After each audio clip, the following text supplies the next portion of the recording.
अस्सलातु वस्सलामु अलैका या रसूलल्लाह वला आलिका व सहाबिका या हबीबल्लाह।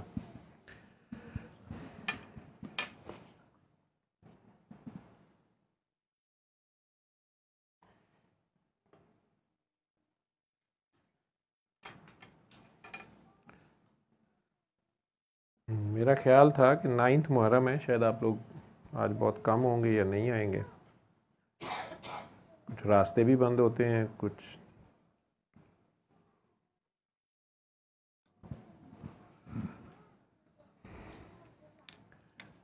बहरहाल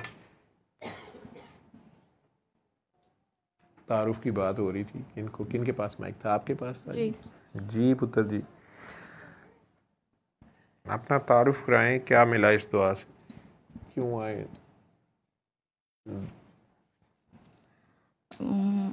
इस दुआ में आने से थोड़ा सुकून मिलता है मुझे, थोड़ा नहीं बहुत ज़्यादा। इधर तो आने से मिलता है या घर बैठ के भी दुआ करें तो मिल जाता है? डेफिनेटली बहुत ज़्यादा मिलता है। सूरह रहमान सुनी 7 दिन? हाँ जी बिल्कुल सुनी थी। और फिर जब थोड़ा डिप्रेशन में होती हूँ तो फिर दिल करता है कि मैं जाऊँ, और मैंने वैसे भी आपको ख्वाब में देखा था तो मैंने प्लान किया था कि मैं जाऊँगी। मुझे ख्वाब में देखा था? हाँ जी। ख्वाब में आपने कोई मेरी वीडियो देखी होगी ना? पहले कोई वीडियो देखी होगी या कोई? हाँ जी वीडियोस तो मैं आपकी देखती हूँ, लेकिन उस रात में तो नहीं देखी थी, 2-3 दिन नहीं देखी थी। देखा हुआ था ना मुझे? नहीं वैसे तो देखा हुआ था। तो अब आपकी मैं ख्वाब में आ गया तो मैंने क्या कहा, दुआ में आए? नहीं आपने तो नहीं कहा, लेकिन मेरा दिल किया कि मैं जाऊँ।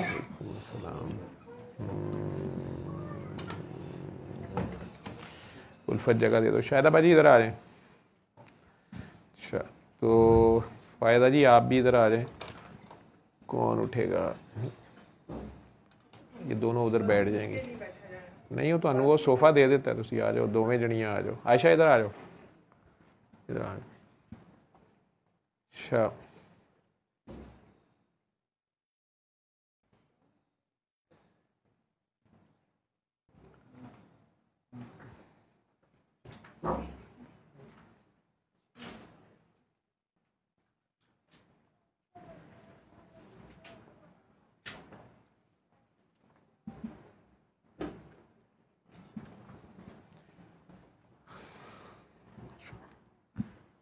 मैं समझा आप अकेले आए हैं, सवारियां पीछे आहिस्ता आहिस्ता आ रही। अच्छा अच्छा अच्छा अच्छा अच्छा।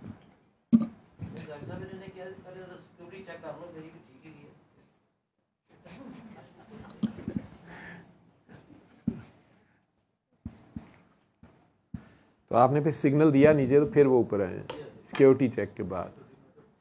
ठीक। नहीं ये जो लोग हैवी मैकेनिकल कॉम्प्लेक्स से चले हैं इनको पहले सिक्योरिटी क्लीयरेंस मिलती है तो फिर ये आते हैं। लेकिन तुसी डबल चेक कर रहे क्योंकि ਤੁਹਾਡਾ ਤੇ ਕੁੱਲ ਅਸਾਸਾ ਹੀ शादाबाजी है। अच्छा तो फिर बच्चे मैंने आपको ख्वाब में क्या कहा था? क्या नहीं कुछ भी नहीं कहा, सिर्फ मैंने आपका चेहरा देखा था तो बस, और कोई बातचीत कुछ भी नहीं था। अच्छा पता नहीं, लेकिन आपने क्यों सुनी थी सूरह रहमान? क्या मिला इसमें से, इस दुआ में, इस मैसेज में? बाबा जी के आप लीला भी गई हैं, दरबार गई हैं? नहीं वहाँ पे नहीं मैं गई। वहाँ नहीं गई? हाँ जी। बाबा जी को जानती हैं? हाँ जी सुना है उनके जी, बारे में? आपकी वीडियोस में ही मैंने देखा है।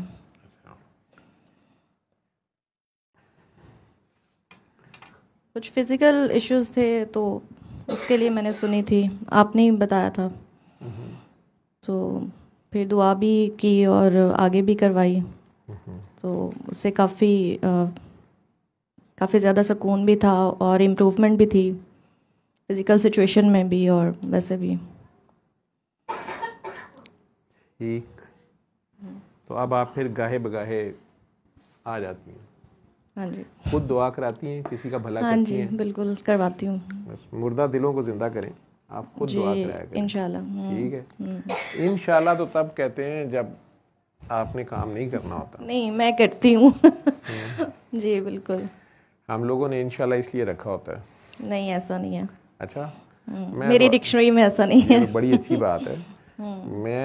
हम लोग तो चूँकि शुरू से कामचोर थे, तबलीगी जमात वाले हमारे हॉस्टल में आती थी जो जमात होती थी, तो वो फिर कहते थे कि आप आएँ 4 रोज़े पे, हमने कहना इंशाल्लाह ठीक है। तो या क्रिकेट ग्राउंड में काबू कभी कभी आ जाते थे शुरू में, तो तब भी उन्होंने कहना कि आप आए ना, मस्जिद में बात होगी। हमने कहा जी इंशाल्लाह आप पहुँचें, ठीक है। बहरहाल तो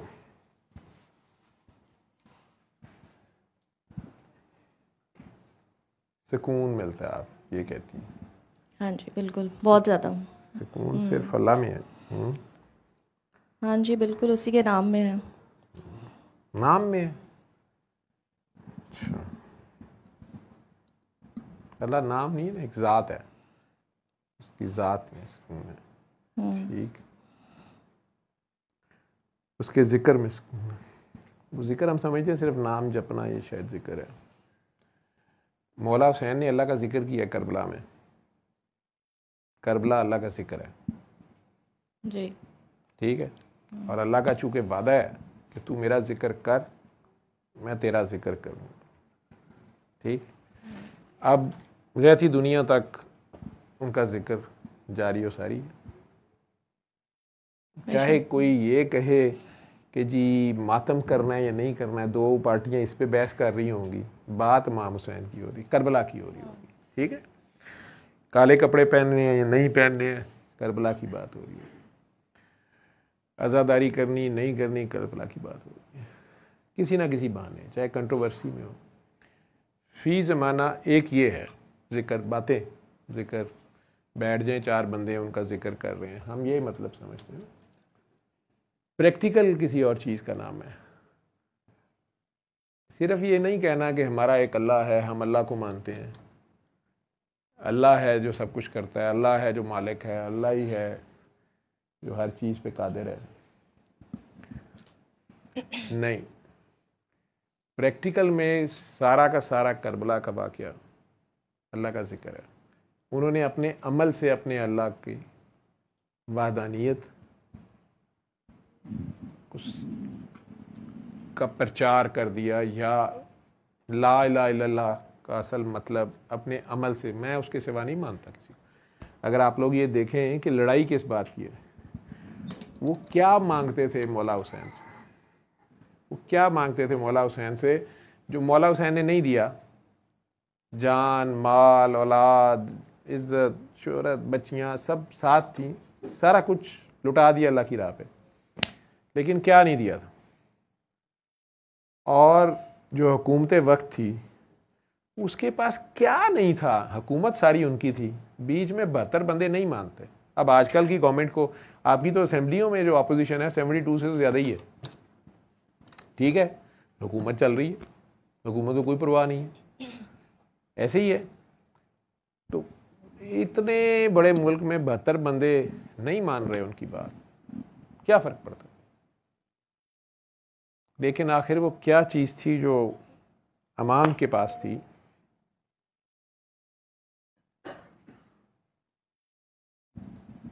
और इन नमाजियों के पास नहीं थी। वो क्या चीज़ थी, और उन्होंने वो नहीं दी, सब कुछ दे दिया। सैयदना इब्राहीम अलैहिस्सलाम ने दुआ मांगी थी, कुरान में है, जब नमरूद को भी फतह कर लिया उन्होंने, अपने अल्लाह की खातिर आग में से भी गुजर गए, पता नहीं कितने टेस्ट गुजर गए, हज़रत इस्माइल की कुर्बानी वाला टेस्ट भी गुजर गए, बीबी हाजरा को इतनी दूर छोड़ के जाना बच्चे को, सारा कुछ उन्होंने दुआ मांगी थी, या अल्लाह मेरी औलाद को भी परहेजगारों का इमाम बनाइयो, परहेजगारों का। तो अल्लाह ने आगे से कहा कि मैंने उसे कहा कि बिल्कुल ऐसे ही होगा, लेकिन मेरा वादा तेरी औलाद में से भी उनके लिए है जो तेरी राह पे चलेंगे, जो तेरी राह छोड़ देंगे उनके लिए मेरा वादा नहीं है। तो कहने को तो क्रैश मक्का सारे के सारे उन्हीं की औलाद थे। लेकिन सरकार दो आलम के दादा अब्दुल मुत्तलिब या उनके पीछे दादा बनु हाशिम, कहने की तो वो सारी औलाद वही चल रही है ना, सारे मुख्तलिफ ट्राइब्स आ गए। ये घर जो है इसमें नबवत जो दुआ थी उनकी, या अल्लाह आखिरी नबी मेरे इस बेटे की औलाद में से हो, हज़रत इस्माइल अलैहिस्सलाम की बात। मुझे तो लगता है कि उन्होंने दुआ मांगी नहीं और अल्लाह मियाँ ने कहा कि तुमने दुआ क्यों मांगी, अपनी ख्वाहिश को कुर्बान करो मेरे पे। मैं, लोग कहते हैं उसका नफ्स, और जी मैंने नफ्स मार लिया, इनके नफ्स नहीं ख़त्म हुए हुए, इनके नफ्स बोल रहे हैं। जो ये कह रहा होता है उसका अपना नफ्स ही नहीं अभी मरा होता, पता नहीं नफ्स क्या है। बहुत मुश्किल काम है, ये नहीं मरता, ये जिसका वो मारे वही मरता। उनका टेस्ट फर्दर आ गया कि इस बेटे को मेरे नाम पे कुर्बान करो। तुम इसकी नस्ल 10,000 साल तक चला रहे हो, इसको अभी छुरी फेरो। तो अगर इस्माइल अलैहिस्सलाम ज़िबा हो जाए तो वो नस्ल तो ख़त्म हो गई, वो आखिरी नबी कहाँ से आएंगे। लेकिन वो लेके बैठ गए, बेटे को कहा कि मैंने ये देखा है, मुझे ये हुक्म है। बेटे ने भी कहा जी 100 बिस्मिल्लाह, छुरी पकड़ें और आ जाए। ठीक है, मुझे ये सवाल बड़ा पूछा जाता है कि क्या बात है, आपके बाबा जी भी काकियाँ लेके बैठे रहते थे, या काकियाँ उनकी दीवानी थी, या वो काकियों में घिरे रहते थे और काकी ताड़ो कहते थे। ओए काकी ताड़ो, कभी काकी ताड़ी है। और उनके दरबार पे भी काकियाँ चीखो पुकार और उनके ऊपर लिपटने की कोशिश करती हैं, और काकियाँ वहाँ ज़्यादा होती हैं। और आपके दुआ सेशन में भी ये काकियों की डोमिनेंस है। काकियाँ जो हैं, ये क्या चक्कर है, आपने ये नया ही काम शुरू किया हुआ है। इनका तो रूहानियत से कोई ताल्लुक़ नहीं है, इनका तो तसव्वुफ़ से कोई ताल्लुक़ नहीं है, इनके तो दर्जे आगे जा ही नहीं सकते। बाबा जी का तो कोई दर्जा होगा, मुझे नहीं पता। मुझे रिसेंटली पता चला है कि कलंदर नापाक भी होता है, एक पाक कलंदर होता है, एक नापाक कलंदर होता है। ये रिसेंटली मुझे पता चला है। ठीक है, वो हालांकि कलंदर मेरी समझ के मुताबिक पाक नापाक से कहीं आगे होता है, लेकिन वो रूमी कहता है ना, beyond these gardens of right and wrong doings, इन सारे बागों से कहीं आगे मैं तुम्हें मिलूंगा। ये रूमी कह रहा है, शम्स नहीं कह रहा। ठीक है, शम्स पता नहीं क्या है। बाबा जी कह रहे थे मैं शम्सी हूँ और तुम भी शम्सी हो, प्यार से, पता नहीं क्या मतलब था उन्हें। हम साथ ही फौरी तौर पे बाबा जी से बड़ा शम्सी हो जाते। खैर,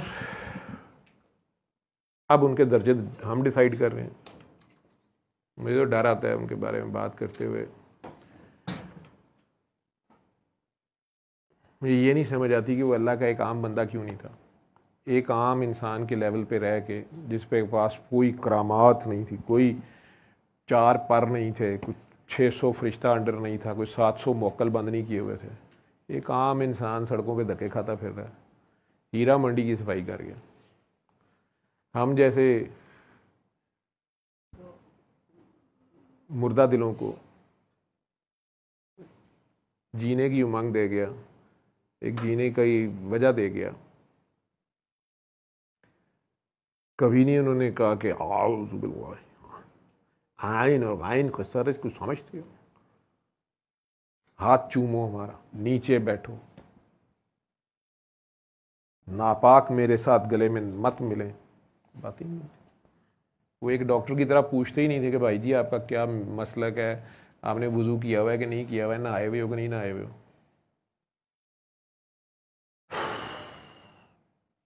लेकिन उनके दादा सैयदना इब्राहीम की बात हो रही है, वो ख्वाहिश ही कर बैठे हैं, दुआ ही मांग बैठे हैं।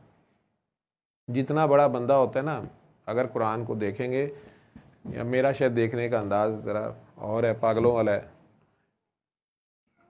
जैसे सैयदना यूसुफ अलैहिस्सलाम उस कैदी को कह ही बैठे हैं कि यार देखा, वो उनके पास आया खुश खुश किया, आपने मुझे ख्वाब की सही ताबीर बताई थी, वाकई मुझे बादशाह ने आज़ाद कर दिया और बादशाह मुझे खिलत दे रहा है, वज़ीर बना रहा है, पता नहीं क्या कर रहा है, और मुझे आज़ाद कर दिया गया। तो उन्होंने कहा अच्छा चलो ये तो ठीक है, लेकिन तुम एक काम करना, बादशाह को मेरा याद कराना कि उसने तो मुझे कहा था तुम चंद दिन के लिए अंदर चले जाओ, फिर मैं ज़रा बात पुरानी हो जाए तो जुलेखा के सर से जुनून उतर जाए, लोग बात भूल जाएं, तुम बाहर आ जाना। तो वो भूल ही गया मुझे अंदर भेज के। पता नहीं कितने साल हो गए हैं, 2 साल हो गए हैं। बादशाह भी बड़ा ज़र्फ वाला था, बेगम ऐसी होते हुए फिर भी उनसे वादा कर रहा था। बूढ़ी अपनी कंट्रोल नहीं, कैद मासूम को किया हुआ। खैर, तो उन्हें आयतें साथ ही आ गई, यूसुफ तुम्हें आज़ादी बादशाह ने देनी है। अच्छा, ये बादशाह खुद ही भूला हुआ है, और अगर ये भी भूल गया, जितना बड़ा बंदा होता है उतना ही उसके साथ बात भी उस हिसाब से होती है। इसी तरह सैयदना इब्राहिम कह ही बैठे हैं कि या अल्लाह, ये आखिरी नबी मेरे इस बेटे की उम्मत में से, ठीक है इनको छुरी फेर दो, गाली मुकी।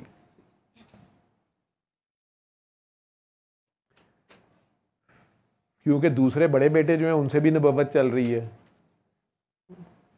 हज़रत याकूब अलैहिस्सलाम जो हैं वो हज़रत इसहाक के बेटे हैं।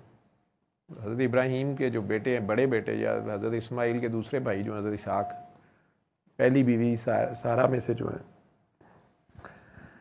उनके बेटे हैं हज़रत याकूब अलैहिस्सलाम। हज़रत याकूब अलैहिस्सलाम के ये 11-12 बेटे हैं, जो जिनमें से हज़रत यूसुफ अलैहिस्सलाम और बिन्यामीन दूसरी माँ से। यहूदी बेचारे बाकी बड़ी अम्मी में से थे सारे, वो यही तो पिटते हैं कि बड़ी अम्मी की औलादें हम, हमारी नबुव्वत बनती थी। अल्लाह मियाँ ने कहा 11वें नंबर पे जाके विरासत दे लौड़े। ठीक है, वो इस्माइल अलैहिस्सलाम भी खुशी खुशी लेट गए हैं।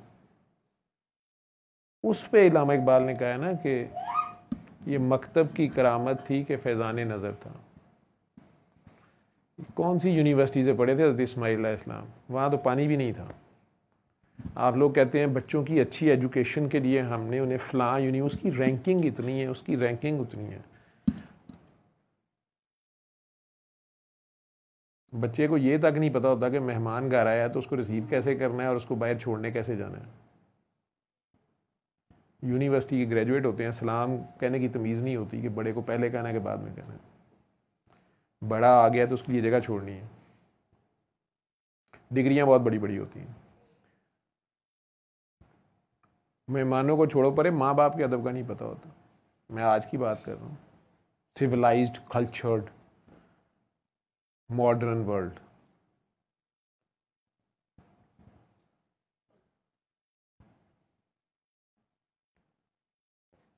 दूसरे नंबर पे वालिद साहब का फैज़ होता है। वो कहते हैं काकियों का तो रोल ही कोई नहीं ना, काकियों की तो ना रूहानियत में कोई चक्कर है ना तसव्वुफ में कोई चक्कर है। गल बाबियों को लिए पैगंबर भी सारे के सारे, जितने पैगंबर हैं सारे मर्द हैं। 1,24,000 औरतों में से तो एक भी नहीं। सरकारी दौर ने फरमाया ना, उससे तो उन्होंने फरमाया कि कामिल औरतें, 4 कामिल औरतों का जिक्र उन्होंने किया। बीबी मरियम उनमें से एक। उनकी ज़िंदगी देखने कितनी मुश्किल है।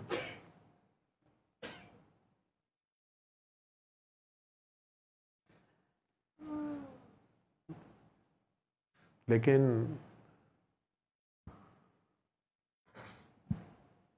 इकबाल कह रहे हैं ये मकतब की करामात थी कि फैज़ान नज़र था। अब्बा जी तो पास रहे ही नहीं, अब्बा जी ने तो ट्रेन ही नहीं किया। इतना ताबेदार बेटा, और ख़ुद इब्राहीम अलैहिस्सलाम ने तो अपने वालिद के सामने खड़े हो गए। ठीक है, वो अलग बात है, कुछ साहिबान कहते हैं कि सुतीले वालिद थे या नहीं थे, लेकिन अब्बा का ही लफ्ज़ यूज़ हुआ है कुरान में।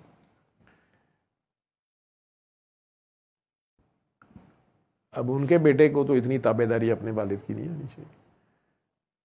ये माँ की गोद थी, ये काकी का कमाल। अल्लाह ने मर्दों को पैगंबरी दी है, माँ को ममता दी है, अनकंडीशनल लव।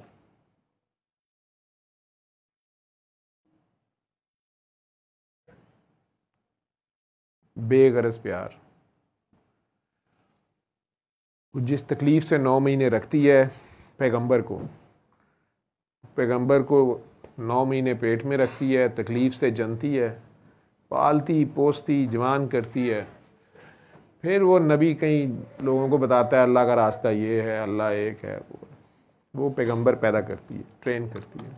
अल्लाह ने माँ का ये दर्जा रखा है। उनमें भी फिर माएँ हैं। हज़रत मूसा अलैहिस्सलाम की माँ पे वही आ रही है, इस बच्चे को दरिया में फेंक दो। बीबी हाजरा अलैहिस्सलाम जो उस काबातुल्लाह में उनकी तुरबत है, उस दिन काबातुल्लाह में से वो निकलेंगी।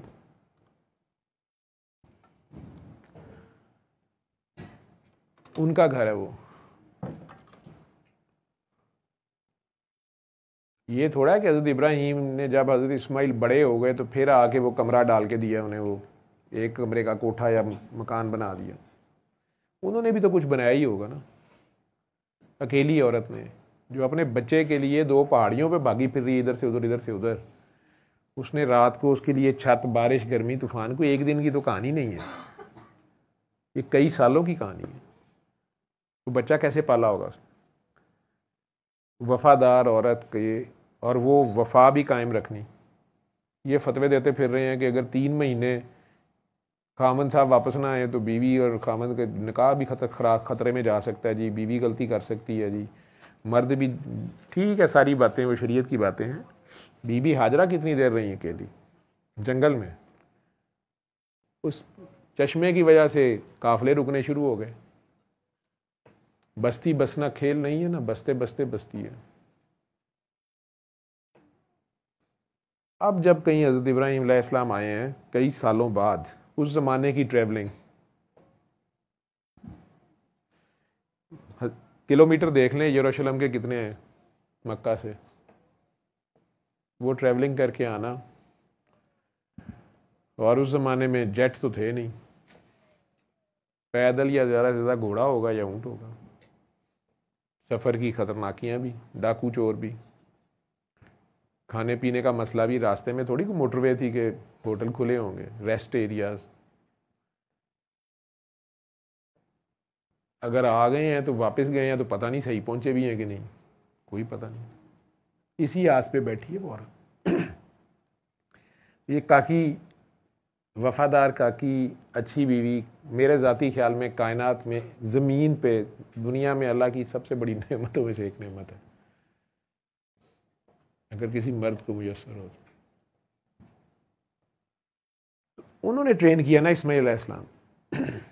आप में से कितनी औरतें हैं, हाथ खड़ा करके ईमानदारी से बताएं, जो अपने बच्चे को ये बताती कि तेरा बाप जो है ना, मैं मर भी गई ना पुत्र, एक बारी साहब ते पूछी, ये कहाँ हमें छोड़ गया था? इधर तो पानी भी नहीं था, जंगल था, बेआबान था,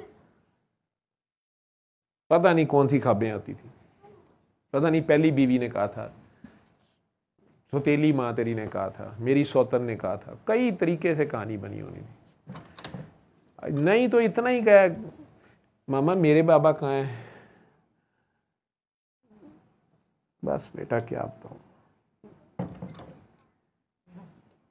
हर वाले शक्ल रोनी बना छोड़ो, बच्चा खुद ही अंदर गुस्से खाता रहेगा। मेरी अम्मी बड़ी मजलूम है। तो 14-15 साल की उम्र में फिर वो ना अब्बा के हाथ आता है ना अम्मी के हाथ आता है, क्योंकि 14-15 साल की उम्र में आगे उसे पता चला है अम्मी अन्नी भी मजलूम नहीं, थोड़ा जो अब्बा भी मजलूम है। बाहर दोस्तों यारों के साथ जब कॉलेज जाके पता चलता है, वहाँ दोस्त ही इस किस्म के होते हैं, अब्बा पे उसे पता लगता है अब्बा भी। उसके बाद कहते हैं बच्चा हथू निकल गया।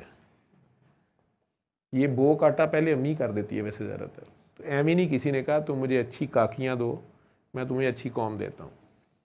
तो बाबा ये कहता था काकियाँ ताड़ो, काकियाँ ताड़ो, इनके अंदर कहीं रब ना छुपाओ, तख्लीक इनके ज़ुम्मे है। ये जो बेगर्जी है वो इनमें है, ये जो ममता है वो इनमें है। क्यों सरकार दो आलम ने कहा कि मैं नमाज भी पढ़ा रहा हूँ, मैं इमामत भी कर रहा हूँ, हुजरे से मेरी माँ आवाज़ दे, खुदा की कसम छोड़ के चला जाऊँ। खुदा की कसम खा के कह रहे हैं, और वो खुद से कुछ कह नहीं सकते। अल्लाह कह रहा है कि ये खुद कुछ नहीं कह सकते, इनके ज़ुबान से जो कुछ कहा जाता है हम कहते हैं। माँ का ये वाला दर्जा है, काकी माँ। अब उन अम्मा हजूर ने तो कोई फड्डा नहीं डाला कि जनाब ये फिर आपको ख्वाब आ गई है, मैंने बच्चा इतनी मुश्किल से बड़ा किया अभी 10-12 साल का और आप छुरी लेके बैठ गए। उधर से भी कोई एहतजाज नहीं। तभी तो वो बच्चा ऐसा है। सिखाए किसने इस्माइल को आदाब फर्जंदी। माँ टोटल सरेंडर्ड है तो बच्चे ने क्यों नहीं होना। माँ ने दर्जा बताया हुआ कि आपके वालिद हुजूर अल्लाह के दोस्त हैं। ईमान है उस माँ का, और उस बच्चे में भी आया हुआ है। वो गलत नहीं हो सकते, वो गलत नहीं कह सकते, उनकी ख्वाब गलत नहीं हो सकती। जो हुक्म है करना है। आप में से मुझे आज भी एक बच्ची ने रो रो के फ़ोन किया कि सर मुझे अपनी गलती पता लग गई है। कई 2-3 साल से मुझे फ़ोन करती थी। पहले शादी हुई, एक 7-8 साल की बच्ची है, डाइवोर्स हो गई, सरगोदा से हैं। फिर कहीं शादी हुई तो वो भी नहीं चली, अब पता नहीं कोई मिसहैप हो गया। अब भाभीयों के हाथों तंग थी, अल्लाह से बहुत गिले थे। कहीं और रिश्ते की बात चलती थी, टूट जाती थी। बच्ची का भी फिक्र था कि 7 साल की हो गई है, उसे कोई एक्सेप्ट करने पे तैयार नहीं था। वो जब कभी उन्हें डिसअपॉइंटमेंट होती थी फ़ोन करके मेरे से लड़ती रहती थी कि अपने अल्लाह से कहें ये मेरा क्या कसूर है। पता नहीं, मैं पिछले हफ्ते कहीं जब कोई अल्लाह को ताने मारता है मेरे मुंह से गुद निकल जाती है। मैंने उन्हें गुस्से में कह दिया कि आप कसीदा बुर्दा शरीफ सुने और सरकार दो आलम के आगे पेश होकर मुझे माफ़ी ले दें या मेरी गलती बता दें क्या है। क्योंकि वो मजलूम थी उनके ख्याल में, उनकी तो गलती कोई नहीं थी, उनके साथ ही जुल्म हो ही जा रहा था। तो वो फिर अल्लाह को दोष देती रहती थी कि अल्लाह ने मेरा ऐसा क्यों लिखा, वैसा क्यों लिखा। अब ये भी काकी है, ये भी माँ है। बेटी है उसके साथ, अभी से दुखों में, 7 साल की। तो आज रोते हुए मुझे फ़ोन आया, तो मुझे कहती हैं कि सर मुझे अपनी गलती पता चल गई। मैंने कहा अच्छा जी क्या पता चली है। कहती है सर मेरी अब्बा ने मेरे बड़े मिन तरले किए थे, खाला की तरफ मंगनी की थी उन्होंने। मेरे बाप ने, पूरे हमारे इलाके में मशहूर है कि मेरे वाले साहब ज़ुबान दे दें तो पीछे नहीं हटते। तो उन्होंने मुझे बड़ा कहा, मारा पिटा भी, लेकिन मैंने कहा मैंने नहीं शादी करनी। आखिरकार वो मंगनी तोड़नी पड़ी। मैं अड़ी रही। मैंने कहा आप कहीं और करना चाहती थी? कहती नहीं। मैंने कहा फिर आपने क्यों नहीं की? आपके अम्मी अब्बा ज़िंदा हैं? कहती ज़िंदा हैं। मैं क्या उनसे माफ़ी मांगो? कहती है जी वो तो मैंने 1-2 बार माफ़ी मांगने की कोशिश की है तो अब्बू एकदम चुप करके इशारे से परे चले जाते हैं, उनकी आंखों में आंसू आते हुए कहते हैं कि ये बात ना करो। और अम्मी के थ्रू उन्होंने मुझे कहा है कि इसको कहो मैं इसे माफ़ कर चुका हूँ लेकिन इस बात का जिक्र ना करें। मैं क्या, वो इतनी तकलीफ़ है उस बंदे के दिल में, लेकिन तुम बताओगे तुम क्यों नहीं मानी थी? कहती है असल में एक तो उस लड़के का उस वक्त कोई कारोबार नहीं था, कज़न था फर्स्ट, खाला का बेटा। मैं क्या खाला बड़ी डाडी जी? नहीं खाला तो बहुत अच्छी हैं। मैं क्या फिर? और दूसरा उनका घर बड़े बैकवर्ड से, मैं शहर में थी वो गांव में थे। मैंने कहा अच्छा जी अब उसकी शादी हो गई हुई है? जी उसकी शादी हो गई हुई है। मैंने कहा अब वो कहाँ रहता है? मैंने कहा बहुत अच्छे इलाके में रहता है, उसका बिज़नेस बहुत चल रहा है। तो मैंने कहा जी आपने जहाँ शादी कराई थी? कहती जी वो बड़े अच्छे इलाके में था, बिज़नेस उसका बहुत अच्छा था, लेकिन मेरी उसकी लड़ाई इस बात पे रहती थी कि मुझे शक थे उसके ऊपर कि वो दूसरी लड़कियों से ताल्लुकात हैं। लेकिन मुझे उसमें भी अपनी गलतियाँ पता चल गई हैं कि कुछ चीज़ों पे मुझे कंप्रोमाइज़ करना चाहिए था, मैंने नहीं किया। तो डाइवोर्स मैंने ली थी, उसने मुझे बड़े तरले किए थे। मैं क्या अभी तक तो आप मुझे पिछले 2 साल से मेरे अल्लाह को दोष देती रहती हैं। तो दूसरी टूटी थी। कहती जी वो भी असल में मैंने किसी को नहीं बताया था, वो मैंने ही फ़ोन पे उस लड़के के साथ जो है ना कुछ मामलात पे कहा था, बदतमीज़ी की थी। कि ये शर्तें मानो नहीं तो ना आना परसों, तो वो फिर नहीं आया था परसों बारात लेके। डॉक्टर साहब गलतियाँ तो मुझे सारी पता चल गई, मेरे आगे फिल्म चली है, लेकिन मुझे माफ़ी कैसे मिलेगी। मैं कि आप यही है, वाले साहब सोए हुए होंगे, उनके पाँव पे सर रख दें। कहती वो तो मैं उनके तेल लोशन लगाती हूँ, तेल लगाती हूँ, वो तो लगवा लेते हैं, लेकिन मैंने कहा उनके पाँव पे सर रख दी और बस, कहीं कुछ ना। शर्मिंदी रहे अपने दिल में। अगर तुम्हें दिखाया गया है तो इसलिए दिखाया गया कि तुम, पहला जो स्टेप होता है तौबा का, वो शर्मिंदगी है। शर्मिंदगी तुम्हें हो गई है, गलती तुम्हें मान ली है, जो हमें से बहुत से नहीं मानते। कई ऐसी बच्चियां हैं जिन्होंने कहा कि मैंने सिर्फ अपने माँ बाप की खातिर कबूल कर ली बात, या हुई थी शादी लेकिन मैंने निभाई। कुर्बानी के बड़े बड़े अजीम मीनार मैं कईयों को जानता हूँ। अल्लाह फिर नवाजता भी है। लेकिन ये काकी जो बीबी हाजरा हैं, वो मैं तो जितना सोचता हूँ मेरी समझ में नहीं आती। उन्हीं के बेटे हैं सैयदना इस्माइल, और उनकी ये सारी औलाद है करबला तक।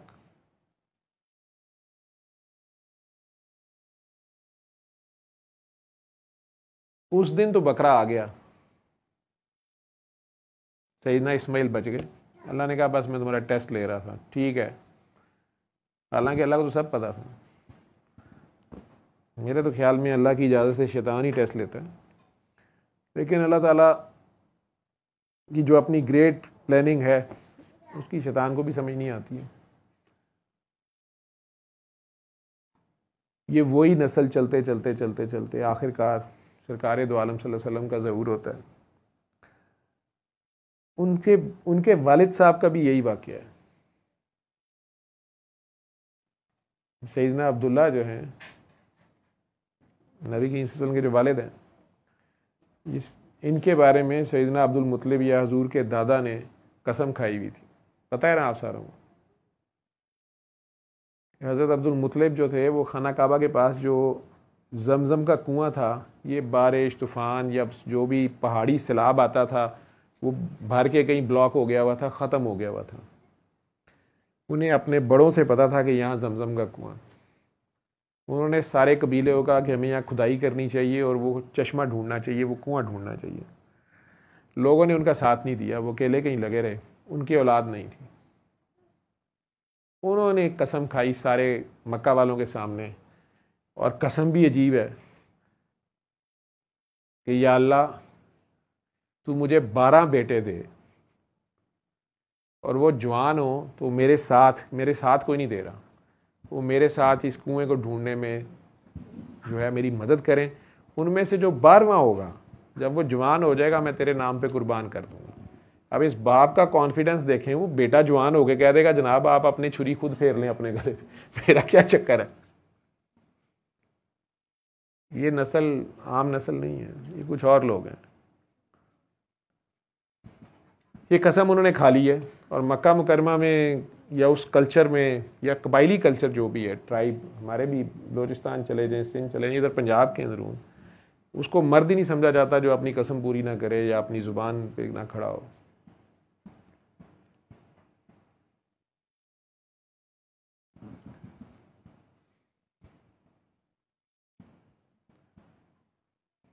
ये वही सैयदना अब्दुल मुत्तलिब हैं जो अबरहा के सामने अकेले चले गए थे।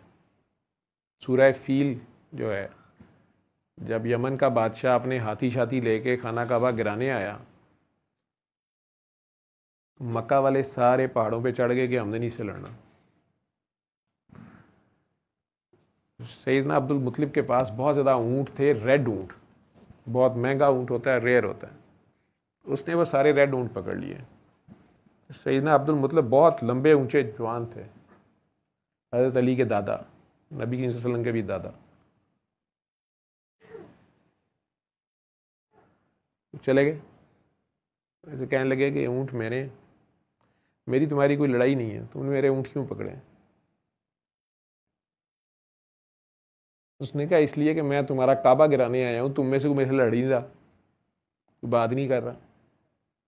तो मैंने ऊँट पकड़ लिए हैं कि कोई ऊँट छुड़ाने तो आएगा। तो मुझे बड़ा मज़ा नहीं आया मुझे कि तुम लोगों को अपने काबे की फ़िक्र नहीं है और ऊँटों की फ़िक्र है, ऊँट लेने फट आ गए हो। मेरे दिल में एक सवाल होता था कि खाना काबा जो वो मकान है वो तो मुसलमानों ने भी बाद में 2 बार गिराया, आपस में जंगों में करके हजर असवद भी उखाड़ के ले गए। तब तो कोई अबाबील नहीं आई, और जब उसके अंदर बुत थे, लात मनात और अज़ा के बुत पड़े हुए थे, तब अबाबीलें आ गई। अगर आज अबू जहल होता तो आप सारों से ये सवाल कर देता।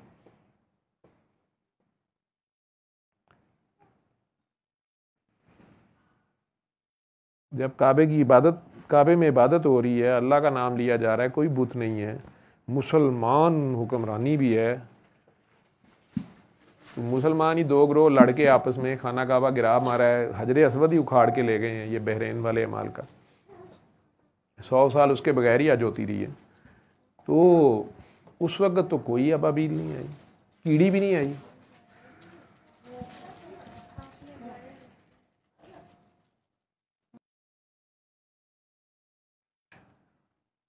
सैयदना अब्दुल मुत्तलिब ने उसे जो जवाब दिया था, मुझे जवाब उस जवाब में से मिला कि अबाबीलें इसलिए आई थी।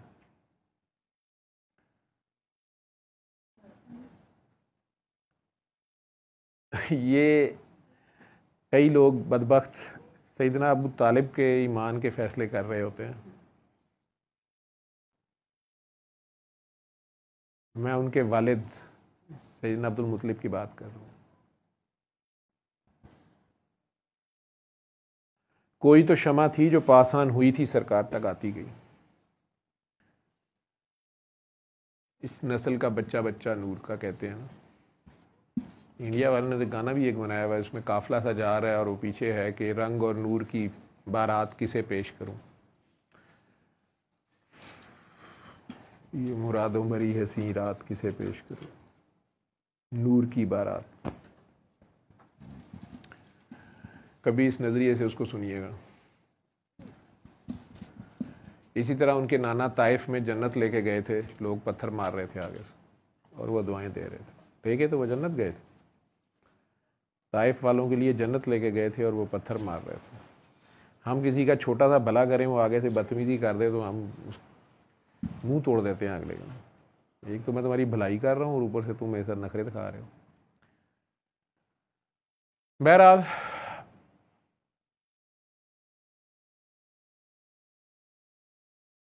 उन्हीं सैयदना अब्दुल मुत्तलिब ने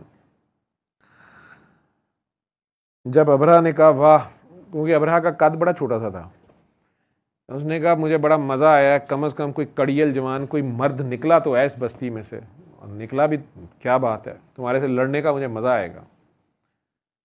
सैयदना अब्दुल मुत्तलिब ने कहा मेरी तुम्हारी लड़ाई नहीं है, मैंने तुम्हारा बिगाड़ा कुछ नहीं है, मेरे ऊँट वापस दो। तो वो मजाक उड़ाना शुरू हो गया। तो उसने कहा कैसे तुम लोग हो, तुम्हें अपने ऊँटों की फिक्र है और अपने घर की फिक्र नहीं है, तुम्हारी अपनी इबादत गाह की, अपने काबे की फिक्र नहीं है, इस काबे की फिक्र नहीं है। तब भी हज होता था, तब भी लोग आते थे, ये फजीलत उस जगह को रब ने दी हुई थी। लेकिन बुत थे, जो कुछ भी हो रहा था, जिस तरह भी बात चेंज होते होते कुछ की कुछ हो गई थी। सैयदना इब्राहीम अलैहिस्सलाम जिस अल्लाह की बात करते थे, उसके बेटे बेटियां लात मनात अज़ा बना के अंदर पड़े हुए थे और सारा कुछ था।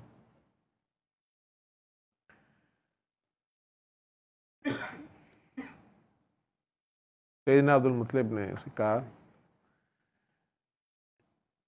ये काबा मेरा नहीं, ये जिसका है, इस घर का कोई मालिक है, इसको वो देखेगा, ऊंट मेरे हैं, वापस कर दो, नहीं तो फिर मैं तुम्हारे से जंग करूंगा, लेकिन मैं ऊँटों के लिए जंग करने आया हूँ, मेरे ऊँट वापस कर दो, नहीं तो मैं जंग करूंगा। उसने कहा इसके ऊँट छोड़ दो यार, ये पता नहीं किस ख्याली अल्लाह की बातें कर रहे हैं, अब इस काबे को हम गिराते हैं। उस दिन अबाबीलें उस ईंट पत्थर के मकान को बचाने नहीं आई थी, वो सैयदना अब्दुल मुत्तलिब के उस ईमान को बचाने आई थी, जिन्होंने कहा था कि इस घर का मालिक है और वो इसको प्रोटेक्ट करेगा। वो जो बात उन तक सदियों से पहुंची हुई थी, उसी पे वो डटे हुए थे। अबाबीलें आई, वो तो सबको पता है। अब इन्होंने ही कहा कि अब हमें यहाँ पे जमजम का कुआं भी तलाश करना चाहिए। लोगों ने साथ नहीं दिया, लंबा प्रोजेक्ट था, तो उन्होंने कसम खा ली और अल्लाह ने उन्हें 12 बेटे दे दिए। पहले नहीं थे, 12 बेटे दे दिए और उनमें से 12वें सैयदना अब्दुल्ला थे। हज़रत अबू तालिब भी उनसे बड़े थे। कहा जाता है ना हजूर सल्लल्लाहु अलैहि वसल्लम के चचा, हजूर सल्लल्लाहु अलैहि वसल्लम के चचा कोई नहीं थे, सारे ताया थे। हज़रत सैयदना अमीर हमज़ा भी ताया थे। वो अरबी में आम यूज़ होता।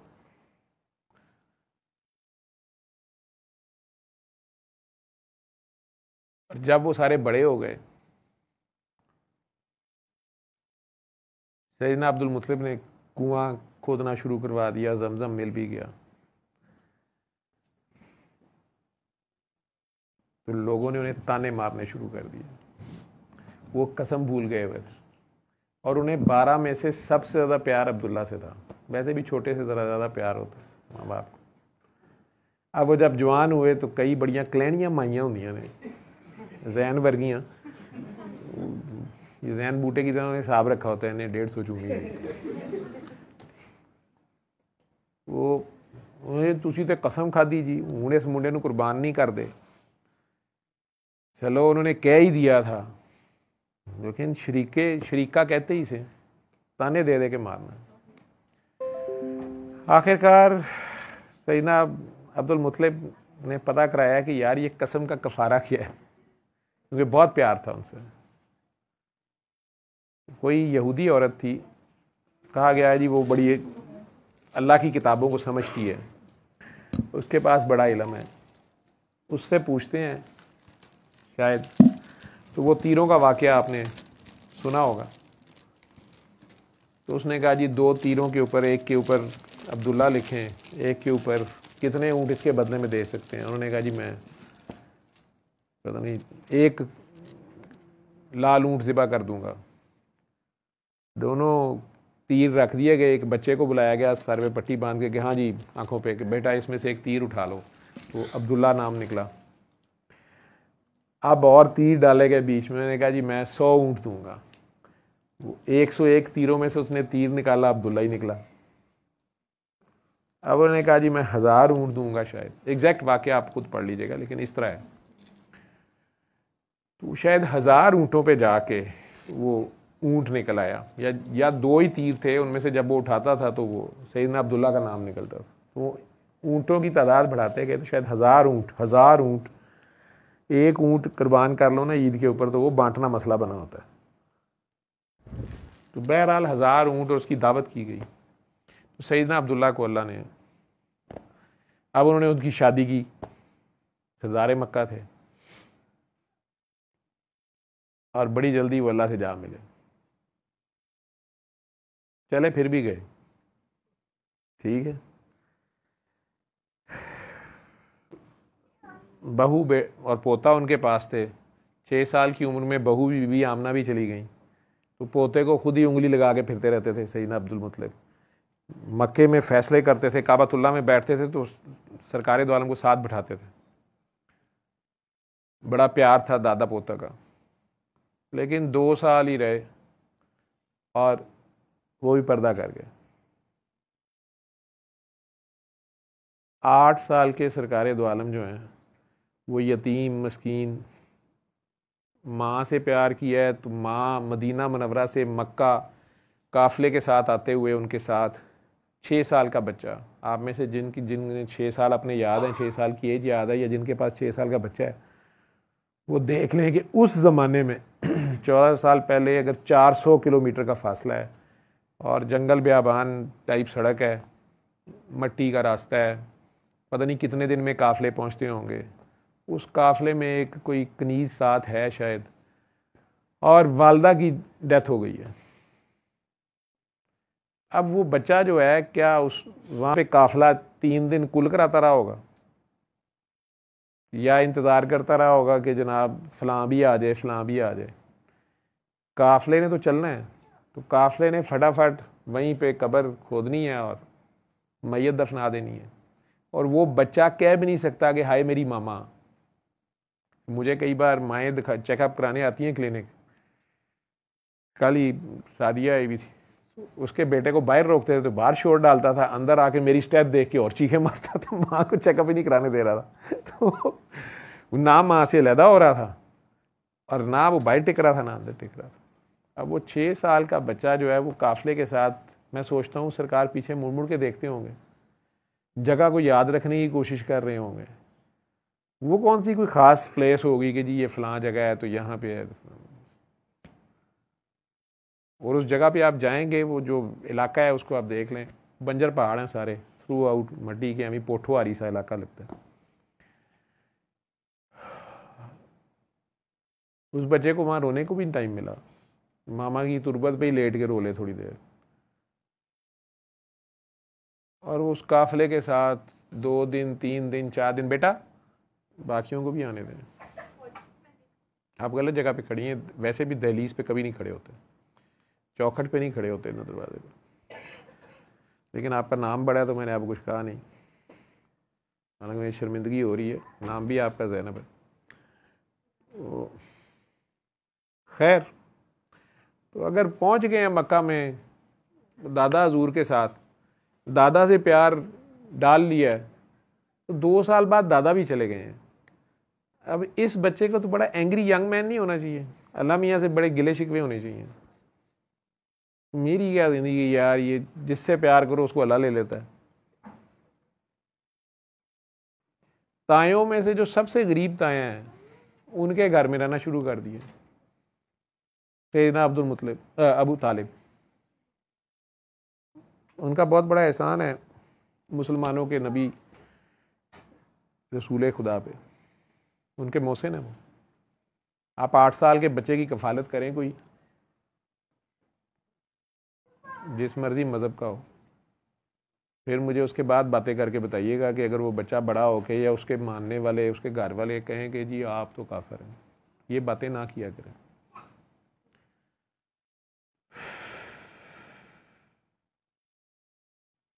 वही सैयदना अबू तालिब हैं। मौला अली भी बाद में पैदा हुए हैं,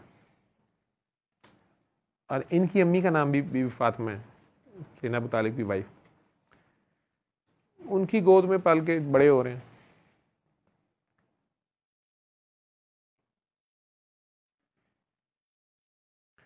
लेकिन अल्लाह ने शान ऐसी दे दी है कि उसी मक्के के बड़े बड़े सरदार और इनके अपने ताए भी, काबातुल्लाह की रिकंस्ट्रक्शन हो रही है, हजर अस्वद रखने की बारी आई है। बड़े बड़े समझदार अबू जहल जैसे, जिन्हें अबुल हकम कहा जाता है, सारे लड़ पड़े हैं कि नहीं मैं रखूँगा मैं रखूँगा।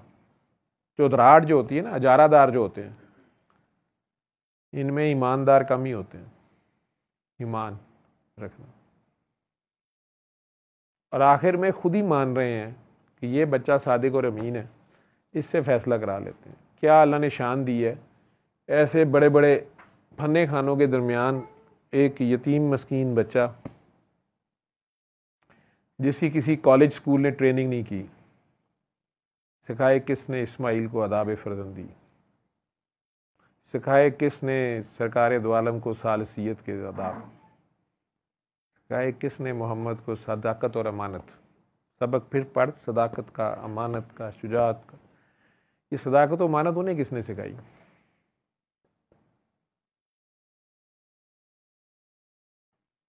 अम्मा 6 साल की उम्र में चले गई हैं, बीच में बीबी हलीमा का दूध भी है, कुछ महीने उधर भी गुजारे हुए हैं।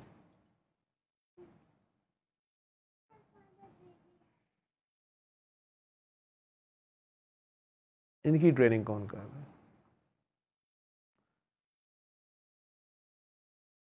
बीबी फातिमा,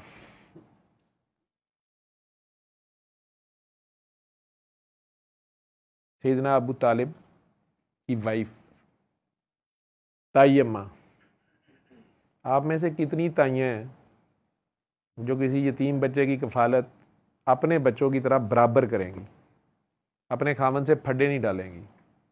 बाकी 10 भाई हैं वो करें, हाँ, एक ही मुसीबत ले आए घर, साड़ी अपनी रोटी पूरी नहीं होती पई। यही कुछ होता है जिन्होंने यतीमी काटी है, तुम में से जो बैठे हुए हो या किसी यतीम बच्चे के साथ ज़िंदगी गुजार रहे हो, तुम्हें लाख कोई चादर भी दे, कोई बैठाए भी, कोई अपने घर में भी रख ले, तुम्हें पता है कि किस तरह ज़रा सी बात चुभती है अगर कोई आपको देख के गुस्से से दरवाज़ा ही बंद कर दे, मूड ही ऑफ हो, किसी के घर रह रहे हैं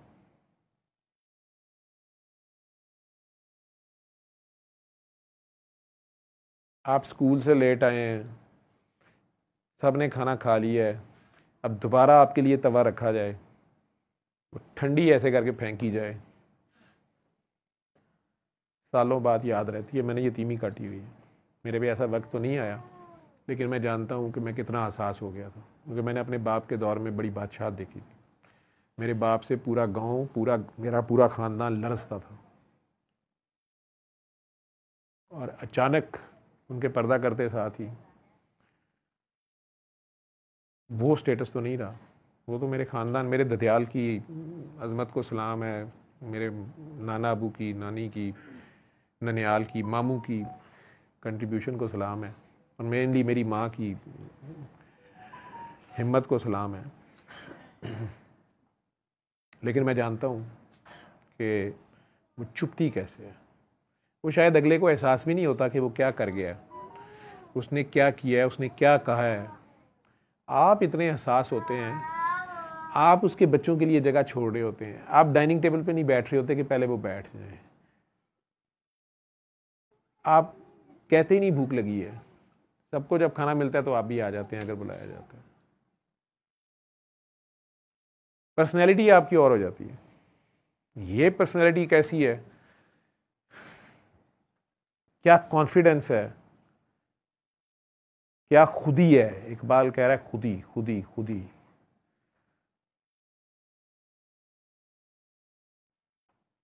ये बड़े बड़े सरदार फन्ने खां ये कह रहे हैं ये इस लड़के से फैसला कराते हैं, ये सादक और अमीन है। ये सदाकत और अमानत उन्होंने किस यूनिवर्सिटी से सीखी है, किस कॉलेज से? ये ज़रूर कुछ ताई अम्मा का भी कमाल है, ज़रूर कुछ दादा का कमाल है, ज़रूर कुछ बीबी हलीमा का भी कमाल है, बीबी आमना का भी कमाल होगा। मेरे रब की तो शान है ही है। या वो सैयदना इस्माइल अलैहिस्सलाम का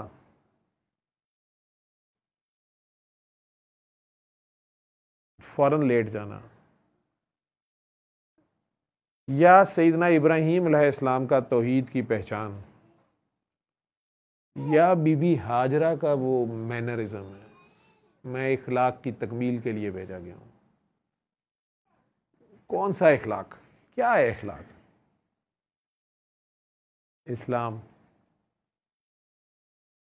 ईमान।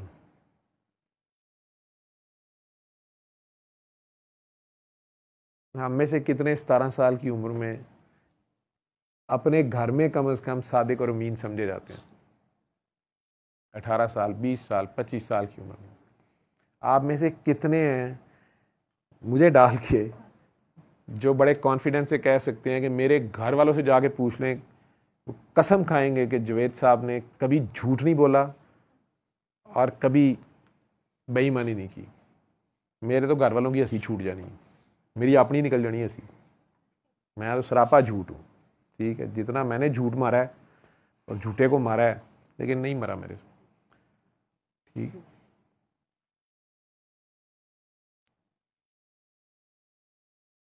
उनके बारे में पूरी बस्ती कह रही है कि ये बच्चा जो फैसला करेगा हमें मंजूर है। क्या कॉन्फिडेंस है सारों का।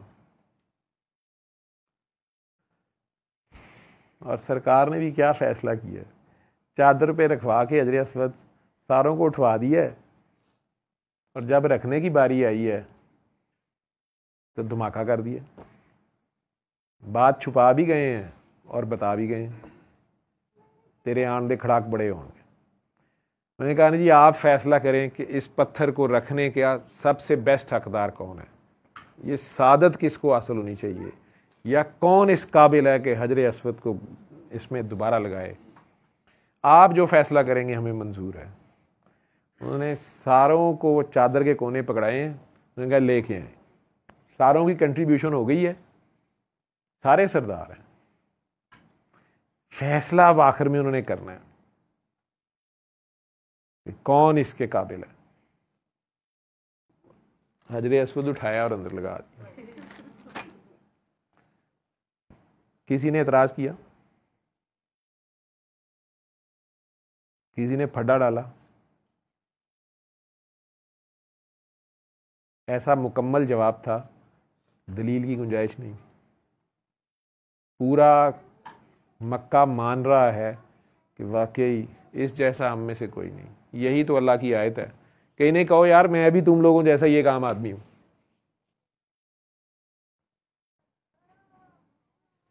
असल में अल्लाह क्या कह रहे हैं, क्योंकि हुजूर वो नहीं, उनकी हया ऐसी है कि वो इस तरह नहीं कहेंगे, वो नहीं कहेंगे। सैयदना यूसुफ ने तो बाप को सजदा करने दिया, या वो अल्लाह का हुक्म, वो तो ठीक है, लेकिन सरकार की हया ऐसी है कि तो अल्लाह ने कहा चल तू इधर को मुंह को सजदा कर, ये सब तेरे पीछे सजदा करेंगे। ठीक है, तो सारों ने उनके सर अपने, हमारे सर उनकी तलियों में होते हैं कि नहीं होते? हम उनकी तलियों को सजदा करते हैं।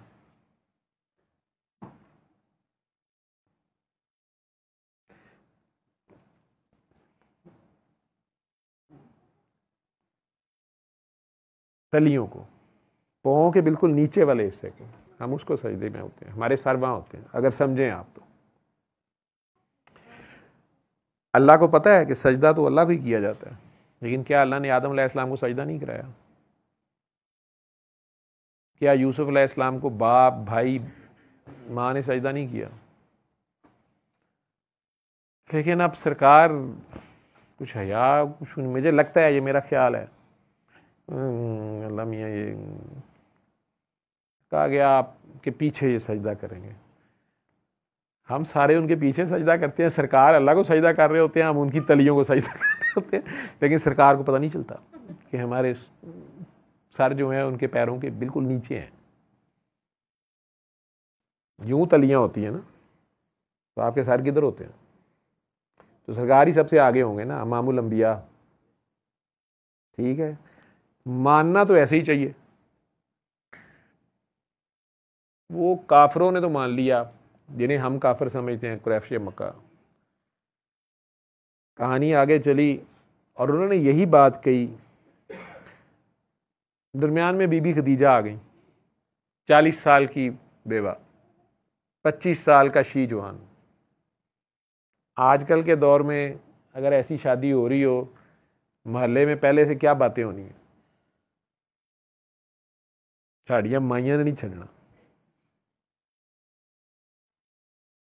लड़के को मर्दों ने अजीबोगरीब मजाक करने हैं और औरत के बारे में अजीबोगरीब बातें। लेकिन सरकार की ज़िंदगी में वो आई हैं और ऐसा रोल है उनका कि सरकार बाद में भी कई बार रो पड़ते थे, उन्हें याद करते थे।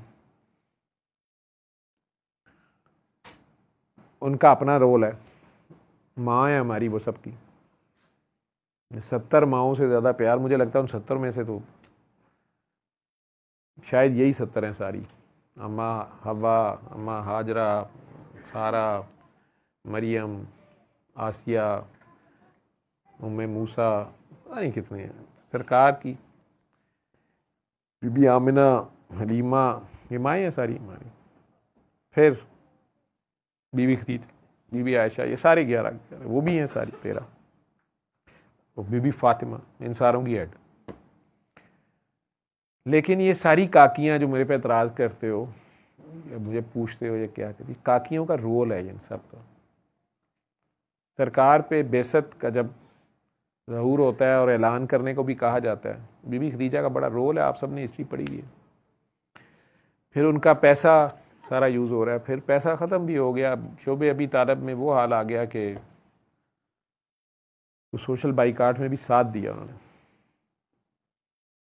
फिर वो दोनों हस्तियां आखिर में चली भी गईं, सैयदना अबू तालिब भी और बीबी खदीजा भी एक ही साल में, हिजरत से शायद 1 साल पहले। तो ये मुसाइब एक दिन की कहानी नहीं है। मैंने कहा ना, ये बसना खेल नहीं है, ये बसते बसते बसती है।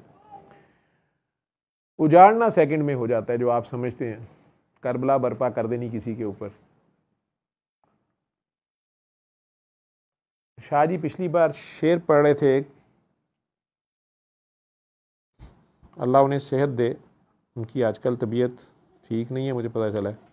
वो बताते भी नहीं है, पता चलने भी नहीं देते, मुझे तो बिल्कुल नहीं चेक करने देते। लेकिन एक शेर पढ़ रहे थे,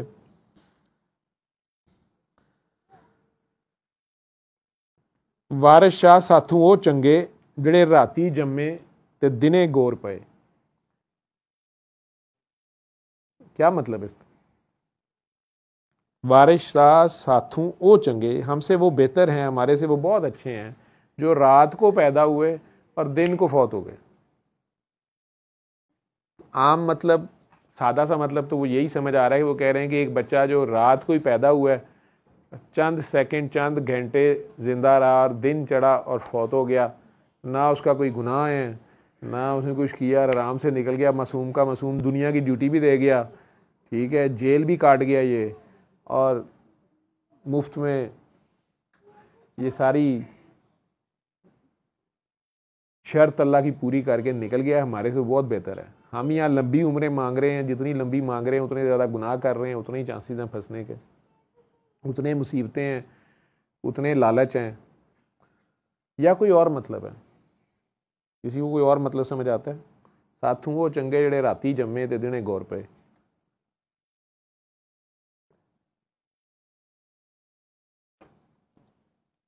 जी सही, आपसे मुझे बड़ी उम्मीद है, बड़ी गहरी बात ढूंढ लाती हैं। जल्दी बताएं, नहीं तो वो सेक्रेटरी साहब बता देंगे। सर गरीबों का कोई साथ दें, आप पॉवर्टी एलिविएशन के लिए। ये ए से एलिविएशन है या ई से एलिवेशन है? तुम पॉवर्टी बढ़ाने लिए आए हो या अच्छा कम? थोड़ा ही फर्क है, ए ई का फर्क है, एलिविएशन और एलिवेशन। खैर, तो क्या मतलब है इसका? ਜਿਹੜੇ राती जम्मे ते दिने गौर पे, साढ़े तो बहुत चंगे। मुझे ऐसे समझ आई है कि जिस वक्त तक आप पे ऊपर बात खुली नहीं होती, आप अंधेरों में भटक रहे होते हैं, आपको पहचान ही नहीं होती अपनी, तो आप अंधे कुएं में होते हैं, अपने कुएं के मेंढक होते हैं। रात होती है जब तक हक आप पे जाहिर नहीं होता, आप बातिल के अंधेरों में, झूठ के गारों में सर पटक रहे होते हैं और खुश और मस्त होते हैं, अपनी अपनी मस्तियों में काबे से उम्रे भी कर आते हैं, अपनी ख्वाहिश नफ्स के बुत उधर पूज आते हैं, या अल्लाह ये हो जाए वो हो जाए, मेरी बेगम दूसरी शादी पे राजी हो जाए, मेरा खामन दूसरी को तलाक दे दे। वो ਇਹੋ ਜਿਹੇ फड्डे होंगे ने साडे, मुंडे जम पैण, कुड़ियां मर जाण, ਵਿਆਹੀਆਂ ਜਾਣ, ਸਾਡੀ जान ਛੱਡਣ, भरा साडा हिस्सा दे दें, भैना साडे को लैन ना, यही कुछ लड़ाइयाँ हमारी। तो इन्हीं चक्करों में पड़े होते हैं, वहाँ भी लिस्टें यही लेके गए होते हैं अल्लाह मियाँ के पास। वो कह रहे हैं कि जो रात को, जिनकी रात में अचानक दिन चढ़ गया, पैदा तो वो तब हुए जो मुर्दा दिल जिंदा हुए, और जब उनके सामने हक आ गया, दिन चढ़ गया, रोज़े रोशन की तरह बात खुल गई, हक आ गया और बातिल का अंधेरा छट गया, तो वो उस पर मर मिटे, मरने से पहले जो मर गए। इन्होंने तकिया, ऐसा तकिया कि फिर मार सटिया। मैं नहीं तू की कहानी जिनकी शुरू हो गई, जिन्हें अब हर तरफ यार ही नजर आता है, अपना आप भूल जाता है। वो ये अपनी नफ़ी कर रहा है कि यार साड़ी तो मैं ही नहीं मुकदी, असीं मरदे ही नहीं पे, साड़ियाँ लिस्टें नहीं मुकदियाँ पईयां,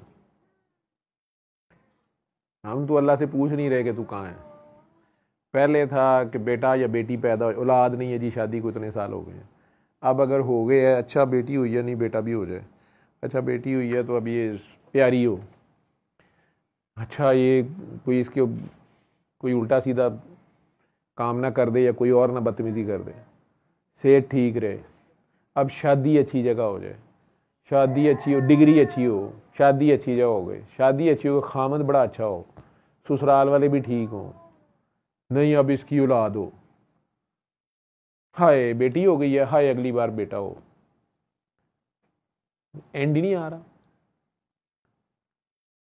उसके खामद की अब तरक्की हो जाए, वो अल्लाह करे बाहर ही लेके चले जाए, सास तो भी मरने में बड़ा टाइम है, 4 छोटे भाई हैं, 3 बहनें हैं, ये तो खा जाएंगी इसको, सक्के हो गए उन दमाद दे सारे।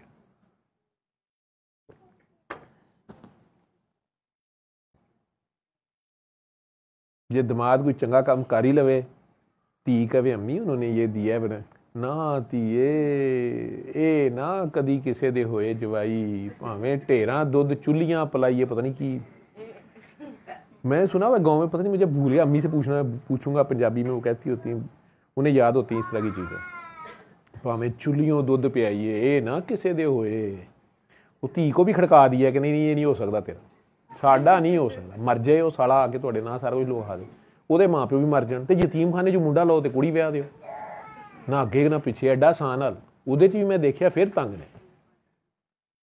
बहरहाल अल्लाह माफ़ करे कि बात किधर चले जाती है मेरे से। ये भी काकियाँ हैं ना, मैं तो कह रहा हूँ, लेकिन बीबी हाजरा की बात सुनाने का मकसद ये है, बीबी खदीजा का जिक्र करने का मकसद ये है, ये नहीं मकसद है कि आप में से जो भी ख़वातीन जिनका जो भी जेवर पैसा दौलत उनके पास है वो अपने खामदों पे लुटाना शुरू कर दें, खामद बहाना बना लें। कई कहते हैं, मुझे काकियाँ रोती कहती है, तो कह रहे बीबी तुझे सब कुछ हजूर को दे दिया था। मैं क्या हजूर ने तेरे हाथ से जुए तेरे नहीं लाया सी, ठीक है, छितर मार इनू, खबरदार कुछ ना दें, ठीक। आज ही एक रो रही थी, मैंने वो वाला घर बेच के बड़ा वाला कराची का, तो फिर मैंने उनको 40 लाख दिया, तो महीने बाद कहते हैं वो तो सारा कारोबार डूब गया। फिर मैंने उससे छोटा घर लेके वो बेच के फिर 40 लाख दिया, कहते वो भी वो महीने के बाद डूबा। मैं क्या फिर कहती है हूँ मैं सारा कुछ बेच के बेटी को आ गई हैं, जी एक मेरी पहली बेटी है पिछले खामन में से, तो वो कह रही है अम्मा अगर आप बीमार हो गई मैं क्या करूँगी, मेरे बच्चे छोटे छोटे हैं, डॉक्टर साहब मैं कहाँ जाऊँ। मैं कहा जी मेरे को आ जाओ। वो घर कितने जो आखिरी घर छोटा, वो मैनू दिओ, मैं कारोबार करना शुरू कर।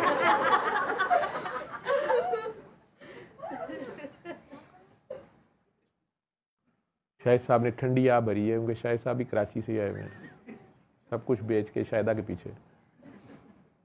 खैर तो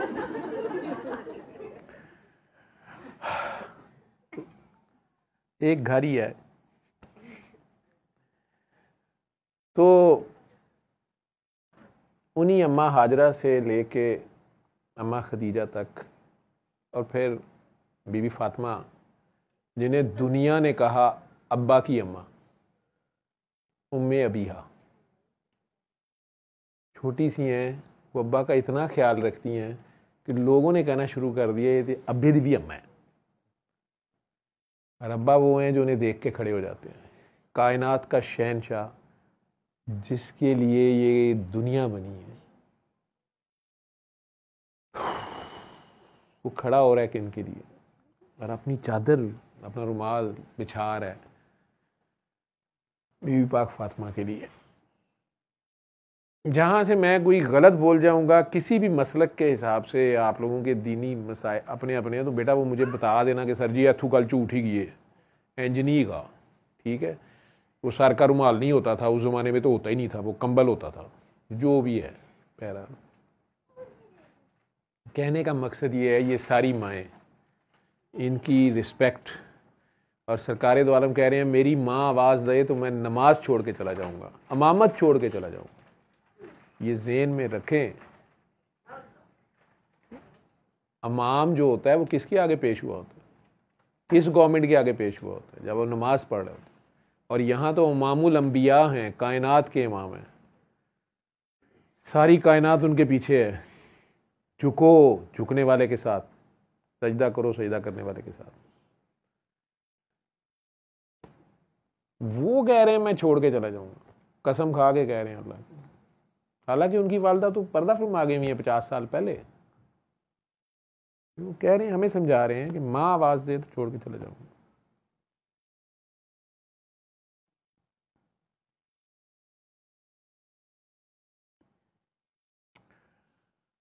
और फिर आखिरी सांसें हैं तो अचानक आंख खोल के कह रहे हैं, ओए काकियों का ध्यान करना, काकियों का ध्यान करना। पहला सवाल काकियों का होना है। पेपर आउट कर गए हैं वो, शायद आगे बीबी खदीजा ही नजर आई है। उन्होंने पेपर आउट कर दिया सारे मर्दों को कि यार ये जो मजलूम सी घर में एक चीज़ फिर रही होती है ना, जिसके ऊपर हुक्मरानियाँ कर रहे होते हो, डांट डांट के नमक ज़्यादा क्यों है, पेंट की डबल क्रीज कैसे हो गई, बाथरूम में फनाइल क्यों नहीं फेंकी, नौकर ये वाला क्यों रखा है, ये वाली नौकरानी क्यों रखी है, जो मैं कहता हूँ वो वाली क्यों नहीं रखती। ये माई जो मीसनी सी फिर रही होती है, क़यामत वाले दिन कहीं सबसे पहले इसी से ना मुलाकात हो जाए, वहाँ पे ये गवर्नमेंट बनी हो, हाँ जी इधर आओ जरा साफ दो। मुझे तो लगता है कोई पता नहीं, अल्लाह मियाँ कोई काम पता नहीं, क्योंकि फौरी तो उन्होंने जलवा वैसे तो नहीं दिखाना। वो तो कह रहे हैं जन्नत में जाके इनाम ये है कि अल्लाह मियाँ का दीदार होगा। तो उससे पहले जो हिसाब शाब है, क्या वो पर्दे में अल्लाह मियाँ होंगे? कोई पता नहीं। हर बंदे को अपनी बीवी सामने नजर आ रही हो, इधर आओ ना। मुझे लगता है कि मर्द हज़रात उतनी स्पीड से वापस कब्रों की तरफ भागेंगे, मेरी इमेजिनेशन है। मेरे लग रहा है कि अगर ऐसा हो गया कि तो बड़ी स्पीड से मेजॉरिटी ने कहना कोई कौन निकल आया, ओ माय गॉड, उन्हें कहना मैं ही गॉड, इधर आना जरा। आखिर सरकार ने पेपर आउट किया, कोई बात होगी। काकियों के ऊपर एम ही इतराज करते हो, ध्यान ही रखो भाई।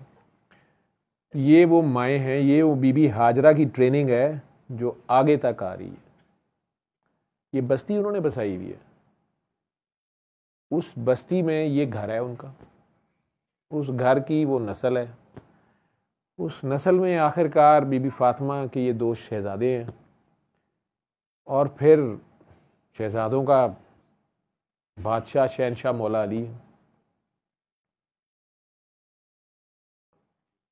सरकार ने कहा था मेरे बाद 30 साल के अंदर अंदर फितने शुरू हो जाएंगे, जो एग्जैक्ट हदीस है आप सबको पता होगी। उसमें से जो सबसे मुश्किल दौर है वो हज़रत अली के से आया। सैयदना उस्मान गनी की शहादत से ऑनवर्ड फसाद ही फसाद है, फितने ही फितने। और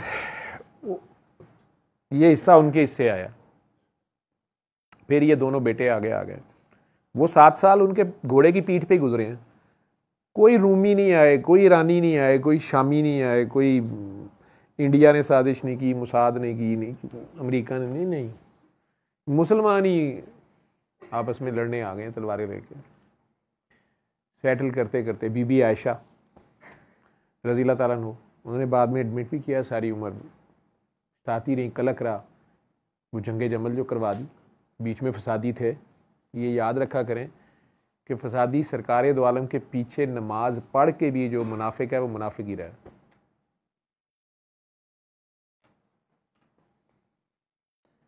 चाहे कुरैशी था चाहे अंसारी था, राह मुनाफिक ही है, और फसाद करा के छोड़ा उसने। वो चंद साथी जो ट्रेन किए हुए थे सरकार के, क्योंकि खेल उसकी मर्जी का ना, टेस्ट तो उसने लेना है। बात जब वो आ गई, दे दी गई, तो आप उस पर कायम रहे कि नहीं, इस्तकामत। उम्मत का टेस्ट होना ही होना था, होता जाता है। हर दौर में कोई ना कोई यजीद होता है। वो हक बात पे डटना, वो मौला हुसैन ने करके दिखाया। ये है जिक्र अल्लाह का। उन्होंने अपने लिए जंग नहीं लड़ी, तो वो क्या मांगता था उनसे? बैत, अमामत मांगता था उनसे। अगर वो बैत करते तो फिर उसके पीछे नमाज पढ़ते, फिर वो अमाम था। बैत मांगता था, उन्होंने बैत नहीं दी, सब कुछ लुट गया खुदा की राह पे। नाहक की गवाही नहीं दी,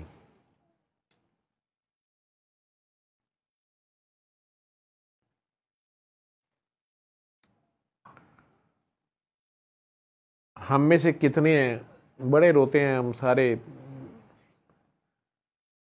प्रैक्टिकल में अपनी अपनी ज़िंदगी में हम में से कितनों ने स्टैंड लिया और कितनों ने कंप्रोमाइज़ किया, यार जॉब चली जाएगी, मुझे क्या ज़रूरत है, फलां बहुत फन्ने खाए, मुझे क्या फड्डे पढ़ने की ज़रूरत है।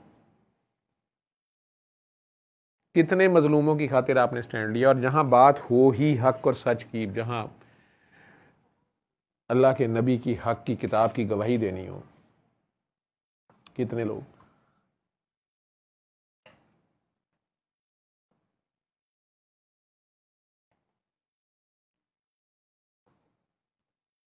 अव्वल तो हक की पहचान ही नहीं है, अगर हो तो उस पर डटने की सकत नहीं है। ये तौफीक वो दे तो होता है। लेकिन मैंने मौला हुसैन का जिक्र फी ज़माना सबसे खूबसूरत जो करते देखा है, मैं उस बंदे को सल्यूट करता हूँ, उसका जिक्र करता हूँ। मैं, वो मुसलमान नहीं है, सो कॉल्ड हमारी किताबों में वो मुसलमान नहीं है। नेल्सन मंडेला की किताब पढ़ लें जाके, दो काम उसके ऐसे हैं, अल्लाह करीम तो पता नहीं उसे क्या अजर देगा। ईसाई है वैसे कॉन्सेप्ट में वो, लेकिन मुझे पता है कि सरकार दो आलम और मौला हुसैन, ये दो बंदे तो उसको उस दिन अपने साथ खड़ा करेंगे। मौला की बात बाद में, सरकार जो मौला के मौला हैं, जिस जिसका मैं मौला उसका अली मौला, मौला हुसैन तो मौला मोहम्मद सल्लल्लाहु अलैहि वसल्लम, जब वो खुद अपने आप को मौला कह रहे हैं तो इन बातों की बहस में ना पड़ा करें। क्या उन्हें नहीं पता था कि अकबर अल्लाह का नाम है? दिन में अजान में, हर अजान में 6 बार आप कहते हैं अल्लाह अकबर, तो वो सिद्दीक़ अकबर कह रहे हैं। क्या उन्हें नहीं पता था कि गनी अल्लाह का नाम है? वो उस्मान गनी कह रहे हैं। क्या उन्हें नहीं पता था कि आज़म अजीम अल्लाह के लिए है? फ़ारूक आज़म कह रहे हैं। क्या उन्हें नहीं पता कि मौला अल्लाह को कहा जाता है? कह रहे हैं जिस जिसका मैं मौला उसका अली मौला। ये बातें उन्हें पता है, तो उसके बावजूद कह रहे हैं उन्हें पता है। अल्लाह खुद उन्हें रहीम कह रहा है, रऊफ़ कह रहा है। हालांकि अल्लाह नीयतें देखता है। जिस तरह सजदे की मैं बात कर रहा हूँ कि हम बीबी, हम काबे वाले को सजदा करते हैं। काबा सिर्फ एक सिमत है। खुदा न खास्ता किसी आफत से अगर गिर भी जाता है तो आप उस दिन भी नमाज पढ़ेंगे, वो गिरे हुए में पढ़ेंगे उसी जगह पे, आप उस डायरेक्शन में पढ़ेंगे। अंदर पढ़ेंगे तो बाहर को मुंह होगा, बाहर पढ़ेंगे तो अंदर को मुंह होगा।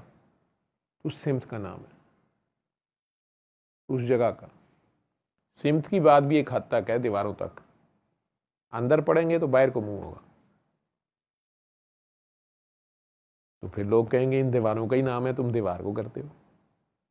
और अगर उन्हें पता चले कि अंदर कब्र है बीबी हाजरा की, उस जगह पे, उस तुरबत पे, तो फिर एतराज़ आएगा।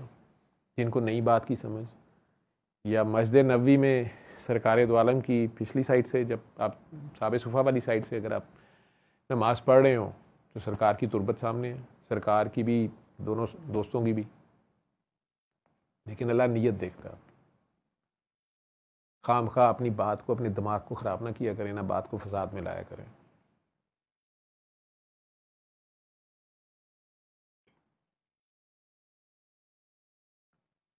उन्हीं सरकार का हुक्म है, हुज्जतुल विदा है, तुम में से तुम सब आदम की औलाद हो, सब बराबर हो। किसी काले को गोरे पे, गोरे को काले पे कोई फौकियत नहीं। किसी अरबी को अजमी पे, अजमी को अरबी पे कोई फौकियत नहीं। मासवाए उनके जो तकवा से बेहतर है। ये कुरान की आयत है बेसिकली। या जिन्हें अल्लाह फजीलत दे दे, जैसे वो शैतान को कह रहा है, ओए तुमने सजदा क्यों किए, क्यों नहीं किया सजदा, तुमने खुद को आलीन में से समझ लिया था। ये अल्लाह ने आलीन का लफ्ज़ यूज़ किया है 2 जगह, जमा में है। कुछ लोग कहते हैं ये पंचतन पाक ही का जिक्र हो रहा है, क्योंकि सरकार तो उस वक्त भी मौजूद थे जब आदम अलैहिस्सलाम बनाए गए। उन्होंने सजदा नहीं किया, उन्होंने नहीं सजदा किया, वो वाला सजदा तो नहीं किया। कहा कि वो तो आलीन थे, तुमने अपने वो आलीन में समझ लिया। अब ये आलीन कौन से थे पता नहीं, अल्लाह जाने। खैर,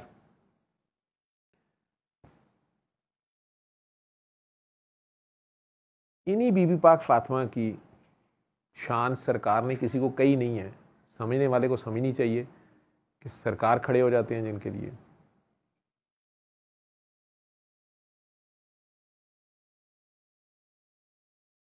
उन्हीं का घर है, उन्हीं की बेटियां हैं, उन्हीं के बेटे हैं। कोई शरई ऐब लगाएं उन पे, कोई जुर्म उनके बताएं, कोई गुनाह उनके बताएं, कोई इल्ज़ाम बताएं। उन्होंने बाप दादा के नाना के रास्ते को छोड़ दिया हो, बताएं। नहीं तो फिर उन्हें क्यों शहीद किया गया? फिर क्या जुर्म है? किस बात की सज़ा है? दूसरी कौमें अगर हमारे से ये साथ सवाल पूछना शुरू कर दें, हमारे पास जवाब नहीं है। हम यही कह सकते हैं हमारी आपस का मामला है। शर्मनाक है ये हिस्ट्री। लेकिन असल बात यह है कि इंसान ऐसे ही है, हज़रत इंसान ऐसे ही है। इसने नबियों को भी शहीद किया। हज़रत इब्राहीम की लाइफ में तो वो मोजे हैं, आग में से गुजर जाना और सारा कुछ। हज़रत इस्माइल का वतीरा है, हज़रत यूसुफ अलैहिस्सलाम की लाइफ है, हज़रत मूसा की बड़ी टफ लाइफ है। हज़रत ईसा पैदाइशी मोजा हैं, पहले दिन से बोल रहे हैं, माँ की गवाही दे रहे हैं, मट्टी का परिंदा बना के उड़ा देते हैं। 500 साल से मुर्दा मरा हुआ है, ठुडा मार के उसको खड़ा कर दिया और जिंदा कर दिया।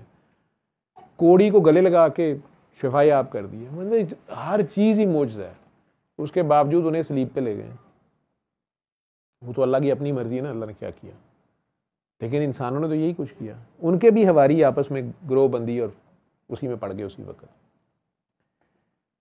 लेकिन यहां जो किताब आई है, कह दिया गया कि इसमें अब मैं नहीं रद्द बदल करने दूंगा, इसका मुहाफिज मैं हूं। आप एक सारे हाफिज भी ना रहे, वो कुरान का मुहाफिज है। कुरान असल में ये सिर्फ एक बुक फॉर्म में नहीं है, इस तरह आया ही नहीं है। ये उसके ऑर्डर्स हैं, ये उसका हुक्म है, ये कायनात का निज़ाम है। अगर कोई माई का लाल, कुरान का हुक्म है, सूरज मशरिक से निकलेगा, ये कुरान है। कोई उसको चेंज कर सकता है तो कर दे। सूरज को अपने मदार से हटा दें, चांद को मिटा दें, बाप से पहले बेटा पैदा कर दें, ये उसके निज़ाम है एक। उसमें उसने कि हम फसाद ना करें तो उसने कुछ लॉज हमें बता दिए हैं, यार ये करो ये करो, इसमें सलामती है, ये सलामती है। अल्लाह की खातिर करो, चलो तो ये थोड़ा थोड़ा ईमान आना शुरू हो गया। नहीं तो अपने फ़ायदे के लिए कर लो, चलो सलामती है। गाड़ी 120 पे मोटरवे पे चला ले, तुम्हारा ही फ़ायदा है। कोई नहीं पुलिस वाले देख रहे, लेकिन अल्लाह देख रहा है, तो ये ईमान शुरू हो गया। 200 की स्पीड पे गाड़ी भी चलाओ, 4 गाड़ियों के साथ एक्सीडेंट भी करो, अपनी भी टांग तोड़वाओ, या अल्लाह है कि कीता ही। या पुलिस वालों को कही जाए मुझे माफ़ कर दें। पुलिस वालों ने क्या माफ़ करना है? आप मेरी टांग जल्दी जुड़ जाए, अब ये भी अब एक निज़ाम है। तो उस कुरान की हिफाजत तो वो खुद कर रहा है जिसने ये कवानीन बनाए हैं। वो कह रहा है इसको थोड़ा थोड़ा पढ़ो, फजर के वक्त पढ़ो, ऊंची आवाज़ में पढ़ो, ठहर ठहर के पढ़ो, समझ समझ के पढ़ो, और मैं इसको खुद समझाऊंगा। तफसीर की भी उसने हमारे ऊपर कोई जिम्मेदारी नहीं डाली। हर दौर में वो खुद करा लेता है तफसीर। जो कुरान पे अमल करते हैं उन पे मानी खुलते हैं। जिन्होंने कुरान को महजूर कर रखा है, कुरान तारके कुरान है, वो जलील हो रहे हैं, छितर खा रहे हैं और गिरे कर रहे हैं। अल्लाह हमारे साथ ऐसे क्यों करा रहा है? आज भी एक बच्चे का सवाल मैंने ऐड नहीं किया, मैंने कहा रह जाता टाइम। इंडिया वाले शायद मैच इंडिया का अच्छा हो रहा था, कोई अच्छा खेले हैं वो, या बड़ा अच्छा स्कोर किया उन्होंने, या उनके बैट्समैन कोई नया लड़का आया, शायद कैप्टन आया, उसने बड़ा अच्छी इनिंग्स खेली है। फ़ोन कर, सर इंडिया ने इतनी तरक्की कर ली है, देखें उनकी क्रिकेट टीम ही देख लें, इतनी सॉलिड हर चीज़ एक सिस्टम में नज़र आ रही है। उनकी एक्सपोर्ट्स देखें, उनका निज़ाम देखें, तो सर हम इतने पीछे क्यों रह गए? अल्लाह हमारे साथ ऐसे क्यों कर रहा है? मैं कहा यार तुम्हारी मेहरबानी है, अल्लाह के मुद्दा पाना छड़ दो, हर पर्चा अल्लाह के खिलाफ कटवा देंगे। वो बच्चों का कॉन्सेप्ट इस तरह के, सर वो तो मुसलमान भी नहीं है। मैं कहा वो फसाद कर रहे हैं कोई, मैं आपसे बाद में बेटा बात कर लूँ, उनका अल्लाह उनको और तरक्की दे, अल्लाह उनका खैर रखे, ठीक है। जहाँ वो फसाद करते हैं उनको भी खानी पड़ती है। सर वो देखें वहाँ मुसलमानों को गाय ज़िबा करने की नहीं इजाज़त है। मैं कहा यार है इजाज़त, कुछ जगहों पे है, कुछ फसादी उठते हैं, यहाँ भी बड़ा कुछ होता है। आप अपने घर को संभालें, अपनी बात करें, आपने क्यों नहीं तरक्की की, आप क्यों ऐसे हैं, वो अपना देखें आप। वो सरकार का हुक्म, काले को गोरे पे, गोरे को काले पे कुफो। नेल्सन मंडेला ने यही लड़ाई लड़ी 30 साल। जेल में बंद रखा गया, रोज़ाना उसके मुंह के ऊपर एक गोरा सिपाही पेशाब करके उसको उठाता था, उसको उस कमरे से निकलने नहीं दिया जाता था, वहीं पे कमोड था, यही उसने लिखा है। उसी पानी के फ्लश टैंक में से ही उसको मुंह शूं धोना पड़ता था और वहीं पे उसको खाना दिया जाता था। वो अपने मौक़िफ़ पे डटा रहा। जब उसे पूछा गया कि यार कभी तो तुमने सोचा होगा कंप्रोमाइज कर लूं, कोई कमजोर लम्हा आया था? तुम्हारी बीवी ने तुम्हें छोड़ दिया था, फिर उसने तुम्हारे ही साथी से शादी कर ली, जो तुम्हारे साथ शुरू में कैद हुआ था, बाद में कंप्रोमाइज करके निकल गया, फिर तुम्हारी बीवी छोड़ के निकल गई, हालांकि उसमें से तुम्हारा बच्चा भी था, फिर वो उसने शादी उसी कामरेड से कर ली। तुम्हें अफसोस तो हुआ होगा कि यार इन्होंने अपना ही चक्कर चलाता है। उसने कहा बिल्कुल नहीं, मैंने खुद उसे कहा था कि तुम निकल जाओ, बच्चे को जाकर देखो, और फिर मैंने ही उसे कहा था कि ये मुझे नहीं छोड़ेंगे, तुम शादी कर लो, मैं तुम्हें डाइवोर्स करता हूँ। मेरा दोस्त अच्छा था, उसने उसे शादी कर ली, फिर नहीं तो उसने कॉम्प्रोमाइज़ कर ली। उसने कहा ठीक है यार, हर बंदा एक हद तक लड़ सकता है। कभी कमज़ोर लम्हा कोई आया था? उसने कहा बिल्कुल आया था, एक रात बहुत मुश्किल थी। कौन सी रात? उसने कहा जब मेरा बेटा मर गया, वो वाहिद बेटा जिसको मैंने देखा भी नहीं था, 20, 21, 25 साल का हो गया था, वो अचानक एक्सीडेंट में मर गया। मेरी बीवी रोती हुई आई कि कल उसका जनाजा है, गवर्नमेंट ने ये कागज़ दिया है, इस पर आई एम सॉरी लिखो, आइंदा के लिए तौबा करो, कॉम्प्रोमाइज़ करो और उसके कल जनाजे में शामिल हो जाओ, और मैं चाहती हूँ कि तुम उसमें शामिल हो जाओ। मेरा बेटा तुम्हारा राह तकते तकते मर गया, उसने तुम्हें नहीं देखा, वो तुमसे नहीं मिल सका। मैं चाहती हूँ तुम मरे हुए को तो देख लो, उसका आखिरी दीदार कर लो। तो सारी रात मैं कागज़ पेन लेके बैठा रहा।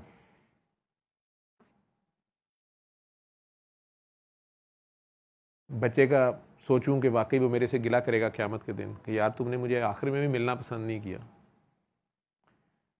तो सुबह करीब था कि मैं साइन कर देता, जेलर आ गया। मैं अपने बेटे से किस तरह मिलूंगा क़यामत के दिन अगर अब मैं आज भी ना माना तो अचानक मुझे हुसैन याद आ गए। नेल्सन मंडेला लिख रहा है अपनी किताब, कहता है मुझे अचानक याद आया, मैं हुसैन को कैसे मुंह दिखाऊंगा। मैंने कागज़ फाड़ के उसके हवाले कर दिया। उन्होंने जो करना था उन्होंने किया। ये है जिक्र हुसैन का जो नेल्सन मंडेला कर रहा है। मुझे याद आ गए, हुसैन का रिजॉल्व याद आ गया, हुसैन की कुर्बानी याद आ गई, हुसैन की स्टेडफास्टनेस याद आ गई।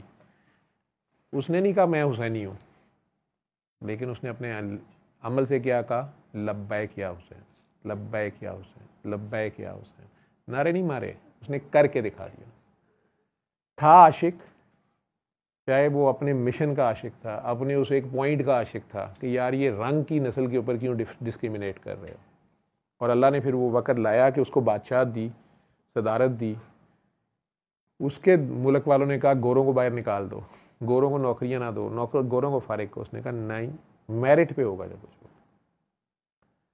गोरा डिजर्व करता है तो वो मेरिट पे लगेगा, ये तो मेरी बात फिर गलत हो जाएगी। और वो गोरा सिपाही जो 30 साल उसके मुंह पे पेशाब करता रहा, जिस दिन उसने एक होटल में सिक्योरिटी गार्ड के तौर पे फेस किया वहाँ से गुजरते हुए, वो कांपना शुरू हो गया। ये प्रेसिडेंट ऑफ साउथ अफ्रीका है, उसे अपनी टेबल पे बुलाता है, कहता मेरे साथ नाश्ता करो, पुरानी यादें ताज़ा करते हैं, हमने तो 30 साल इकट्ठे नाश्ता किया, तुम मेरे लिए नाश्ता लाते होते थे।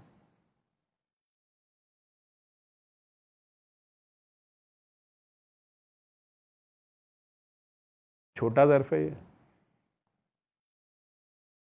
ये भी हुसैनियत है। इमाम ज़ैनुल आबदीन से ज़्यादा बड़ा गवाह कौन होगा करबला का? उनसे ज़्यादा दुख और तकलीफ़ किसको होगी? जिनके सामने वो हर चीज़ और हर हरकत हुई है। अपने प्यारे 6 माह के अली असगर से लेके अली अकबर तक, और अपने वालिद और अपने चचाओं को उस बेदर्दी से उनको शहीद करने के बाद, उनके लाशों के ऊपर घोड़े दौड़ाने के बाद, इन सारों से भी ज़्यादा ये जो काकियों का दुख होता है, ये मैं याद रखना, ये नहीं भूलता। किसी गैरतमंद के लिए उसके सामने उसकी बेटी या माँ या फूफी या चाची या ताई या बहन या भाभी की चादर सिर्फ खींची जाए, सिर्फ ऐसे देखा ही जाए, आवाज़ कसी जाए। हम राजपूत हैं, हमें पता हम क्या करते हैं। हम उस बहन बेटी को उस वक्त तक आंखें नहीं दिखा, उसके सामने खड़े नहीं हो सकते जब तक अगले की जुबान गुद्दी से खींच के ना ले आए। मैं इतना सा था तो मेरे कज़न ने मुझे गांव में थप्पड़ इस बात पे मार दिया था कि मैंने सिर्फ बैठक में आके इतना कहा कि आप ही नाम ले दिया कि आप ही रोज़ाना करिए चाय ले लें अंदर, जो मेहमान आए अंदर चाय लें। मुझे थप्पड़ मार दिया था बच्चों को, तुमने नाम क्यों लिया बहन का इधर? अपनी बार ये है, गैर मर्द बैठे हैं, इनमें नाम क्यों लिया? वो मुझे समझ ही नहीं आई, मैं और कैसे बताता कि वो कह रही है। मैं इतना सा था कि वो कह रही है चाय पकड़ लें अंदर से। उन मौला ज़ैनुल आबदीन ने बीमारी के हाथों तलवार भी नहीं उठा सके। अब इन सारी, कोई बेवा है, कोई यतीम है, उन सब बीबियों को साथ लेके कैद खानों में भी तसल्ली भी नहीं दे सकते। जंजीरें भी हैं, कोई धक्के मार रहा है, कोई बदतमीजी कर रहा है, कोई आवाज़ें कस रहा है। कितना गुस्सा होता है। इंतकाम तो होता है दिल में, याद तो नहीं जाती, सब कुछ चले जाए। कई साल बाद रात को दरवाज़ा नॉक होता है, सामने कोई शख्स खड़ा है, मुझे पनाह दे दे, मेरे दुश्मन मेरी जान खतरे, मेरी जान को पनाह दे दें। अरब में ये दस्तूर था। कहा अंदर आ जाओ। 3 दिन उस बंदे की खिदमत करते रखे हैं, उसको छुपाई रखा है। घर आए कातलों को घोड़ा जोड़ा देना, ये पुरानी रस्म है, ये किसी की रस्म है, ये सबकी नहीं है। ये है दुरूद शरीफ।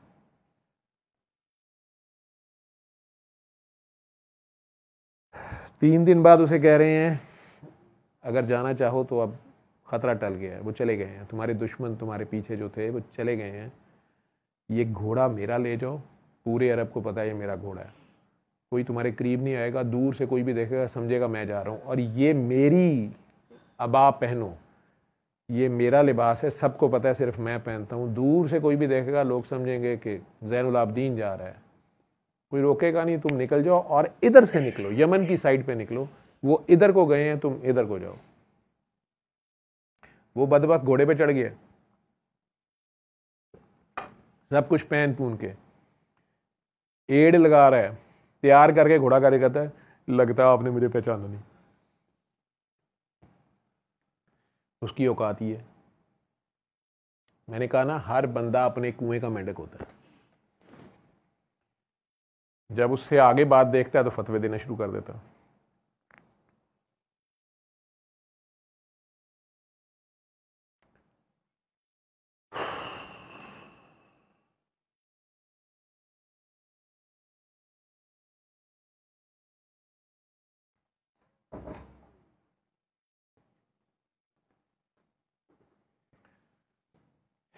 कहते हैं नहीं, मैंने तो तुम्हें उस रात अंधेरे में ही पहचान लिया था, तुम्हें मैं कैसे भूल सकता हूँ। मुझे नहीं यकीन आया। मैंने कहा नहीं आपको कौन हूँ मैंने कहा तुम वही हो जिसने अली असगर को तीर मारा था। जहर दे सकते थे उसको खाने में, चुप चुपीते नहीं, कम से कम उसके दुश्मनों को बुला के कह सकते यार इसको गंद को ले जाओ यहाँ से, तो दफा हो आपस में निबड़ो बाहर जाके। नहीं, उसने पनाह मांगी है, दी है, सखी का दर है, जो सवालिया है उसे दे दिया, पनाह मांगी है दे दिया, मेहमानदारी की है, खिदमत की है, 3 दिन छुपाए रखा है, रिस्क है, और आखिर में अपना घोड़ा जोड़ा दे के कह रहे हैं इधर को निकल जा, और वो हैरान होके कह रहा है आपने मुझे पहचाना नहीं। ये ज़र्फ है। क्या ये कुर्बानी नहीं है? क्या ये अल्लाह की फाइनलिटी का जिक्र नहीं है? क्या ये नाना की सुन्नत नभाई नहीं है? नेज़े के ऊपर भी कुरान मौला हुसैन ने कहते हैं सुनाया था क्या ये नेज़े के ऊपर खड़े होकर अमल नहीं किया? कितना मुश्किल काम है। 6 माह के बच्चे को, 6 माह के भाई को सामने तीर जिसने मारा है जालिम ने, वो जालिम आज हत्थे आया और पनाह मांग रहा है। उसको ताना देने की बजाय, जताने की बजाय, ये जाहिर ही करने की बजाय कि ओए तुम आज हमारे दरवाजे पे हो, तुम्हें तीर मारते हुए शर्म नहीं आई थी, चलो आओ अंदर दफा हो जाओ, या जाते हुए कह देते हैं। ऐसा ज़र्फ मेरे लिए पॉसिबल नहीं है। मैंने कहा ना, मैंने अपने बाबा जी की सिर्फ इस बात को, मैंने उनकी कोई करामत नहीं देखी, ना सूरह रहमान की थेरेपी से मैं इम्प्रेस था, ना हूँ। अल्लाह का कलाम है, उसने कहा है इसमें शिफा है, शिफा है। अल्लाह ने उन्हें फरासत दे दी, अल्लाह ने दे दी। उन्होंने हमें बता दिया, आगे हम बताते हैं तो एक ही बात है जी। किसी के सीने में उन्होंने ट्रांसफ़र कर दिया, जो भी कर दिया, किसी को बता दिया, कर दिया। वैसे मैं इस चीज़ से एग्री नहीं करता कि उस सीने से सीने में ट्रांसफ़र किसी को हो रहा है नहीं हो रहा, ये सब उसकी अता होती है और आगे अल्लाह के बंदे की जो भी है। बाबा के लफ्ज़ से मैंने तुम सबको बराबर दिया, और अगर गद्दी भी पीछे छोड़ गया हूँ तो उससे बेईमानी कर गया हूँ। ये बाबा के अल्फाज थे। और जो लोग कह रहे हैं कि मैं झूठा हूँ, उन्होंने बहुत बड़ा सवालिया निशान खड़ा कर दिया है, क्योंकि उनकी लिए ये अल्फाज, वो वीडियो पड़ी हुई है, वो मैंने कुल्लों पे मैंने ही बोले हुए हैं। अब या फिर मैं तब भी झूठा हूँ, वो अमानत मेरे हवाले की गई थी जो मैंने सबको बताया, तो इसका मतलब है मैं तब से झूठा हूँ। बहरहाल जिन्होंने जहर घोलना था उन्होंने घोल दिया। बाबा जी ने कहा भी था, गोडे गिट्टे चूमने वालों से बचना। ये गोडे गिट्टों में बैठ जाते हैं। वो भाटी वाली अम्मा जी भी बाबा जी की बहुत तारीफ़ें करती, बाबा जी नहीं लिफ्ट कराते। कई बार ये अम्मा जी जो होती हैं ना, ये भी गोडे गिट्टों में बैठ जाती हैं। खैर,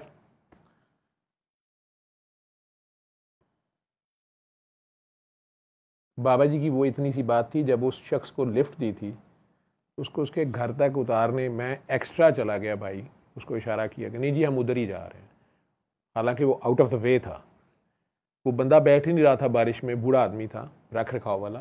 ज़बरदस्ती मैंने उसे कहा कि इतनी बारिश में भीग रहा है यार, वो कहे वहाँ गाड़ी ख़राब होगी, ये होगा। बाबा जी चुप बैठे रहे हैं, उन्होंने नहीं कहा करो या ना करो। बैठ गया गाड़ी में, हम लेके निकले हैं तो उसने कहा बस इधर उतार दें, वो मेरा घर उधर है मैं चला जाऊँ। उन्होंने कहा जाना ही उधर है, उसके दरवाजे के आगे उतार रहे हैं। ये मैनर्स मैंने अपनी अक्ल समझ, अपनी माँ से, घर वालों से, यूनिवर्सिटी से, उस्तादों से सीखे थे। बूढ़ा आदमी है, तूफ़ान है, उसके दरवाजे तक अगर मैं 2 फरलांग इधर हो गया हूँ तो क्या चला गया, उसके दरवाजे तक उतार भी दिया। लेकिन ये सेंस नहीं थी, वहीं से गाड़ी घुमा रहा था वापस। जब बाबा ने कहा नहीं नहीं गाड़ी सीधी रखो, काफ़ी आगे आगे कहा बाबा जी किधर जाना है तुम्हारे घर? मैं कहा मेरा घर तो उधर आना था, अब इधर किधर आ गए? अच्छा अच्छा, आपने कहा कि मैं खामखा झूठ बोल रहा हूँ, तो मेरा कहीं झूठ जो है उसको आपने सच कर दिया। तेरे सच झूठ से मुझे क्या लगे? बाबा बिल्कुल ये स्टाइल, तू जान तो वो जाने तेरी क्या नीयत थी। ओ काका बाबा, उसकी इज्जत नफ्स मजरू हो जानी थी। हमने उस बंदे को कभी जिंदगी में नहीं मिलना। मैं कह देखो रिश्ता मंगन चले जाना या लैंड चले जाना, उसने कौन सा मुझे कभी मिलना है? शायद बाई चांस कभी मिले। उसकी मेरे सामने क्या इज्जत नहीं, उसकी अपनी नज़रों में गिर जाती। जो इतनी रख रखाव वाला बुजुर्ग था, जो बैठ ही नहीं रहा था गाड़ी में, अगर वो उसको बिठा ही लिया मैंने जिद करके, अब उसके दरवाजे तक उसको छोड़ा, उसके सामने गाड़ी घुमाता, तो उसकी इज्जत नफ्स मजरू होती कि हो ये शख्स मेरी खातिर इधर को आया था। इतनी डेप्थ में मैं नहीं सोच सकता। मैंने पहले भी कई बार लोगों को लिफ्ट दे के थोड़ा एक्स्ट्रा जाके उतारा भी है, लेकिन उनके सामने ही वापस घुमा लिया। बल्कि अगर उसको जल्दी में अपनी चाबियां ताले में पड़े तो उसको एक बार सुना भी दिया, अच्छा थैंक यू, मैंने तो वापस उधर ही जाना है, आपकी खातिर इधर आया था। थोड़ा जा ज़्यादा डीप दुआ दबे।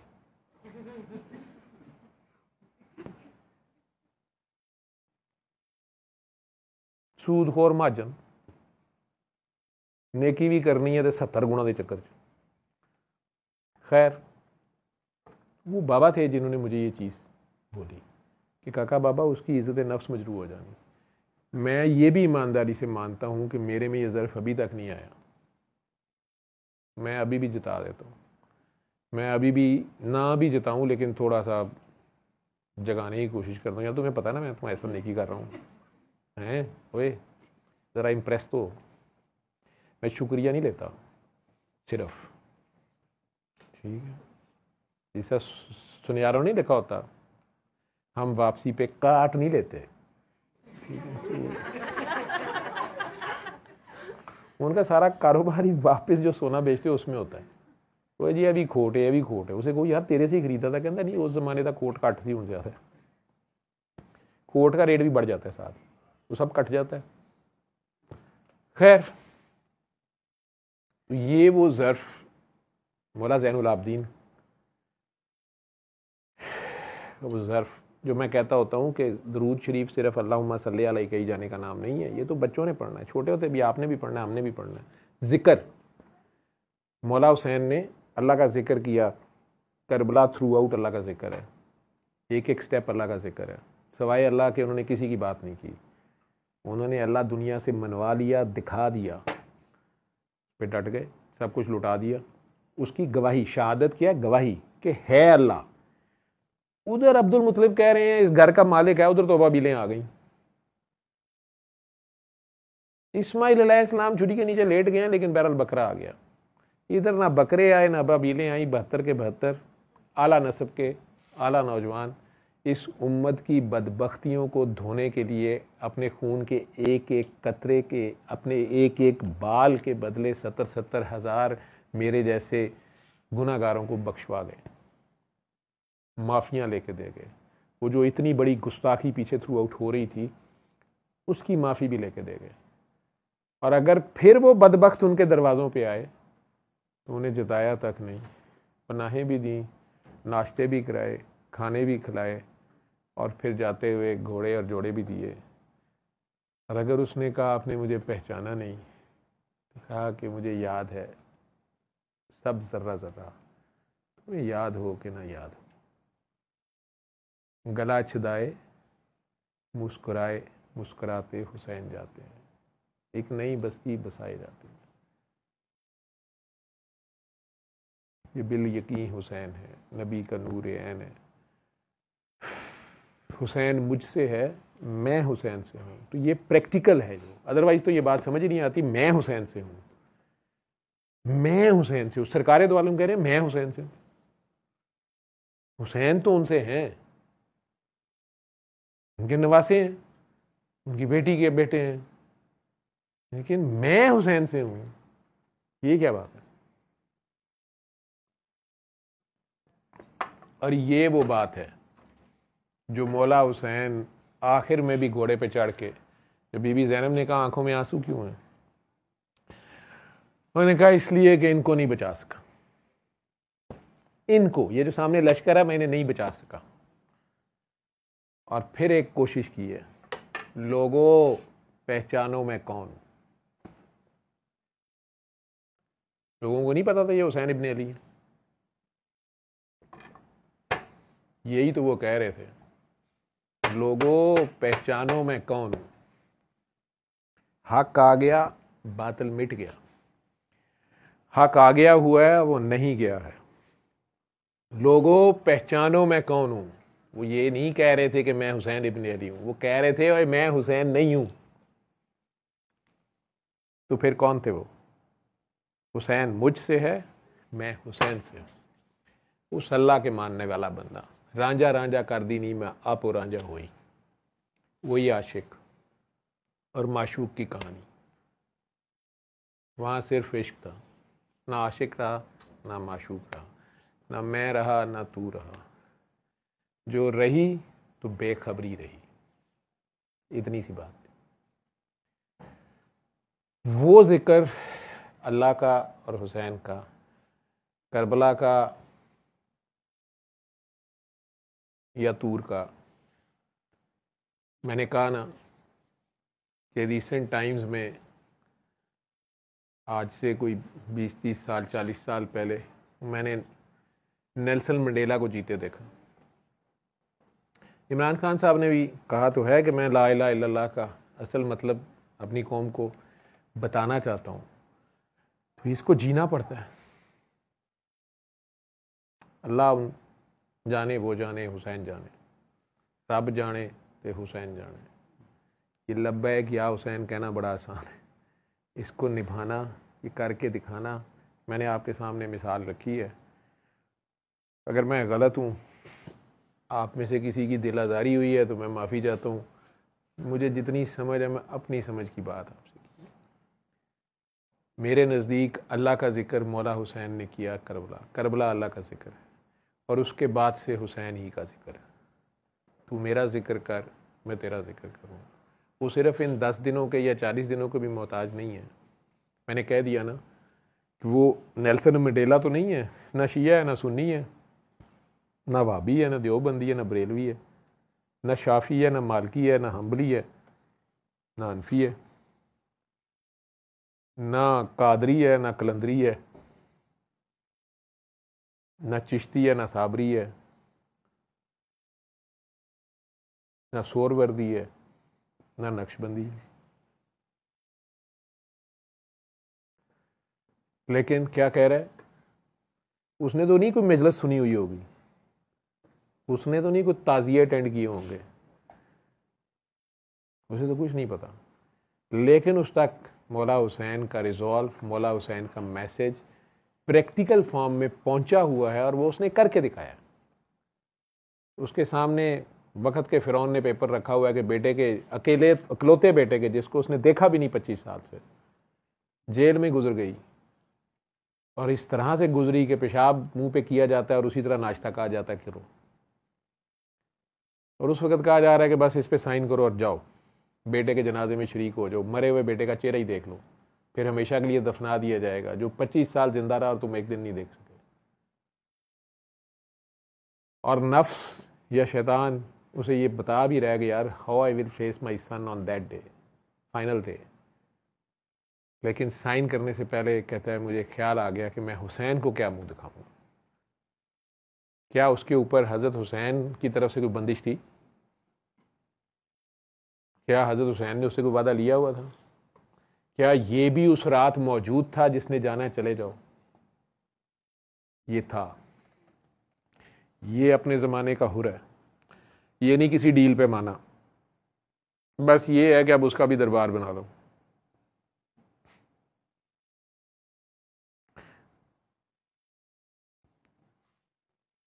और आपस में लड़ते रहो, मेरा बहुत है तो तेरा थोड़ा है।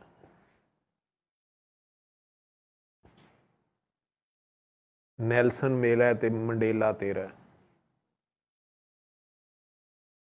ठीक है? नहीं, ये अमल की बात है। अमल से जिंदगी बनती है, जन्नत भी जहन्नम भी। ये खाकी अपनी फितरत में ना नूरी है ना नारी है खाकी है, आम इंसान। मुझे अब वालिद साहब की बात समझ आती है। छोटे होते में आवाज़ पड़ती होती थी, ओए इंसान बन। हमने कहना यार हम इंसान ही हैं। फिर थोड़े से बड़े हो गए, टीन एज में आए, ओए बंदा बन। यार पहले इंसान नहीं बना जा रहा था, बंदा भी बनना, ये क्या है? उनके फौत होने से पहले मुझे याद है, वो हॉस्पिटल में उनके पास बैठा होता था, तो उस वक्त थोड़ी सी जुर्रत हुई, तो एक दिन कह ही दिया कि अब्बा जी आप ये क्या कहते रहते हैं, इंसान बन, बंदा बन। हम इंसान ही हैं। कहते बेटा अल्लाह ने तो बनाया होता है इंसान, हम रहते नहीं इंसान। इंसान उसे कहते हैं जिसमें इंसानियत होती है। तो जब तुम लोग बंदरों की तरह उल्टे सीधे काम कर रहे होते थे तो तुम्हें कहते हैं इंसान बनो। ठीक है, मामा को खाम खा तंग कर रहे होते थे, मेहमानों के सामने ज़्यादा शोखे हो रहे होते थे, तो तुम्हें कहते हैं इंसान बनो, इंसानियत दिखाओ। साथ वाले बहन भाइयों के साथ तंग कर रहे होते थे, उनके खिलौने तोड़ रहे होते थे, बहन को खाम खा तंग कर रहे होते थे, तो उस वक्त तुम्हें कहा जाता है इंसान बनो। इंसान का ये काम नहीं है कि उसकी ज़ुबान या हाथ से दूसरे नुकसान उठाएं, और अगर उसकी ज़ुबान या हाथ से दूसरों को फ़ायदा हो जाए तो ये असल इंसानियत है। नहीं तो कम से कम ना ही नुकसान दे तो ये भी इंसान है। तो अब्बा जी बंदा आप कहते अगर ये सब अल्लाह की खातिर करो फिर बंदे बन गए, ये बंदगी है। अब तुम टीन एजर हो गए हो, अब अल्लाह को याद रखो। अब जो भी काम करो, किसी को भूखे को खाना खिलाओ, किसी के लिए सीट छोड़ दो, किसी बड़े के लिए अदब से खड़े हो जाओ, इसलिए कि अल्लाह ने उसको इज़्ज़त दी है, तो तुम भी इज़्ज़त दो। अल्लाह ने उसका दर्जा ऊपर रख दिया, तुम भी रख दो। फिर ये बंदगी है, ये इबादत है। अच्छा, हालांकि मैं ईमानदारी से बताऊं तो मैंने कहना कितनी गलत डिमांड अबू करते हैं। मैं कैसे बंदा बन सकता हूँ? पहले मेरी शादी करें। पंजाबी में बंदा और बुढ़ी होता है। मैंने बड़ा शर्माना, मैंने कहा ये कैसे, मैं कैसे बंदा बन सकता हूँ? मेरी शादी नहीं हुई, पहले मुझे बुढ़ी लेके दें फिर मैं बंदा बनूंगा। उन्होंने कोई मतलब ही और बता दिया।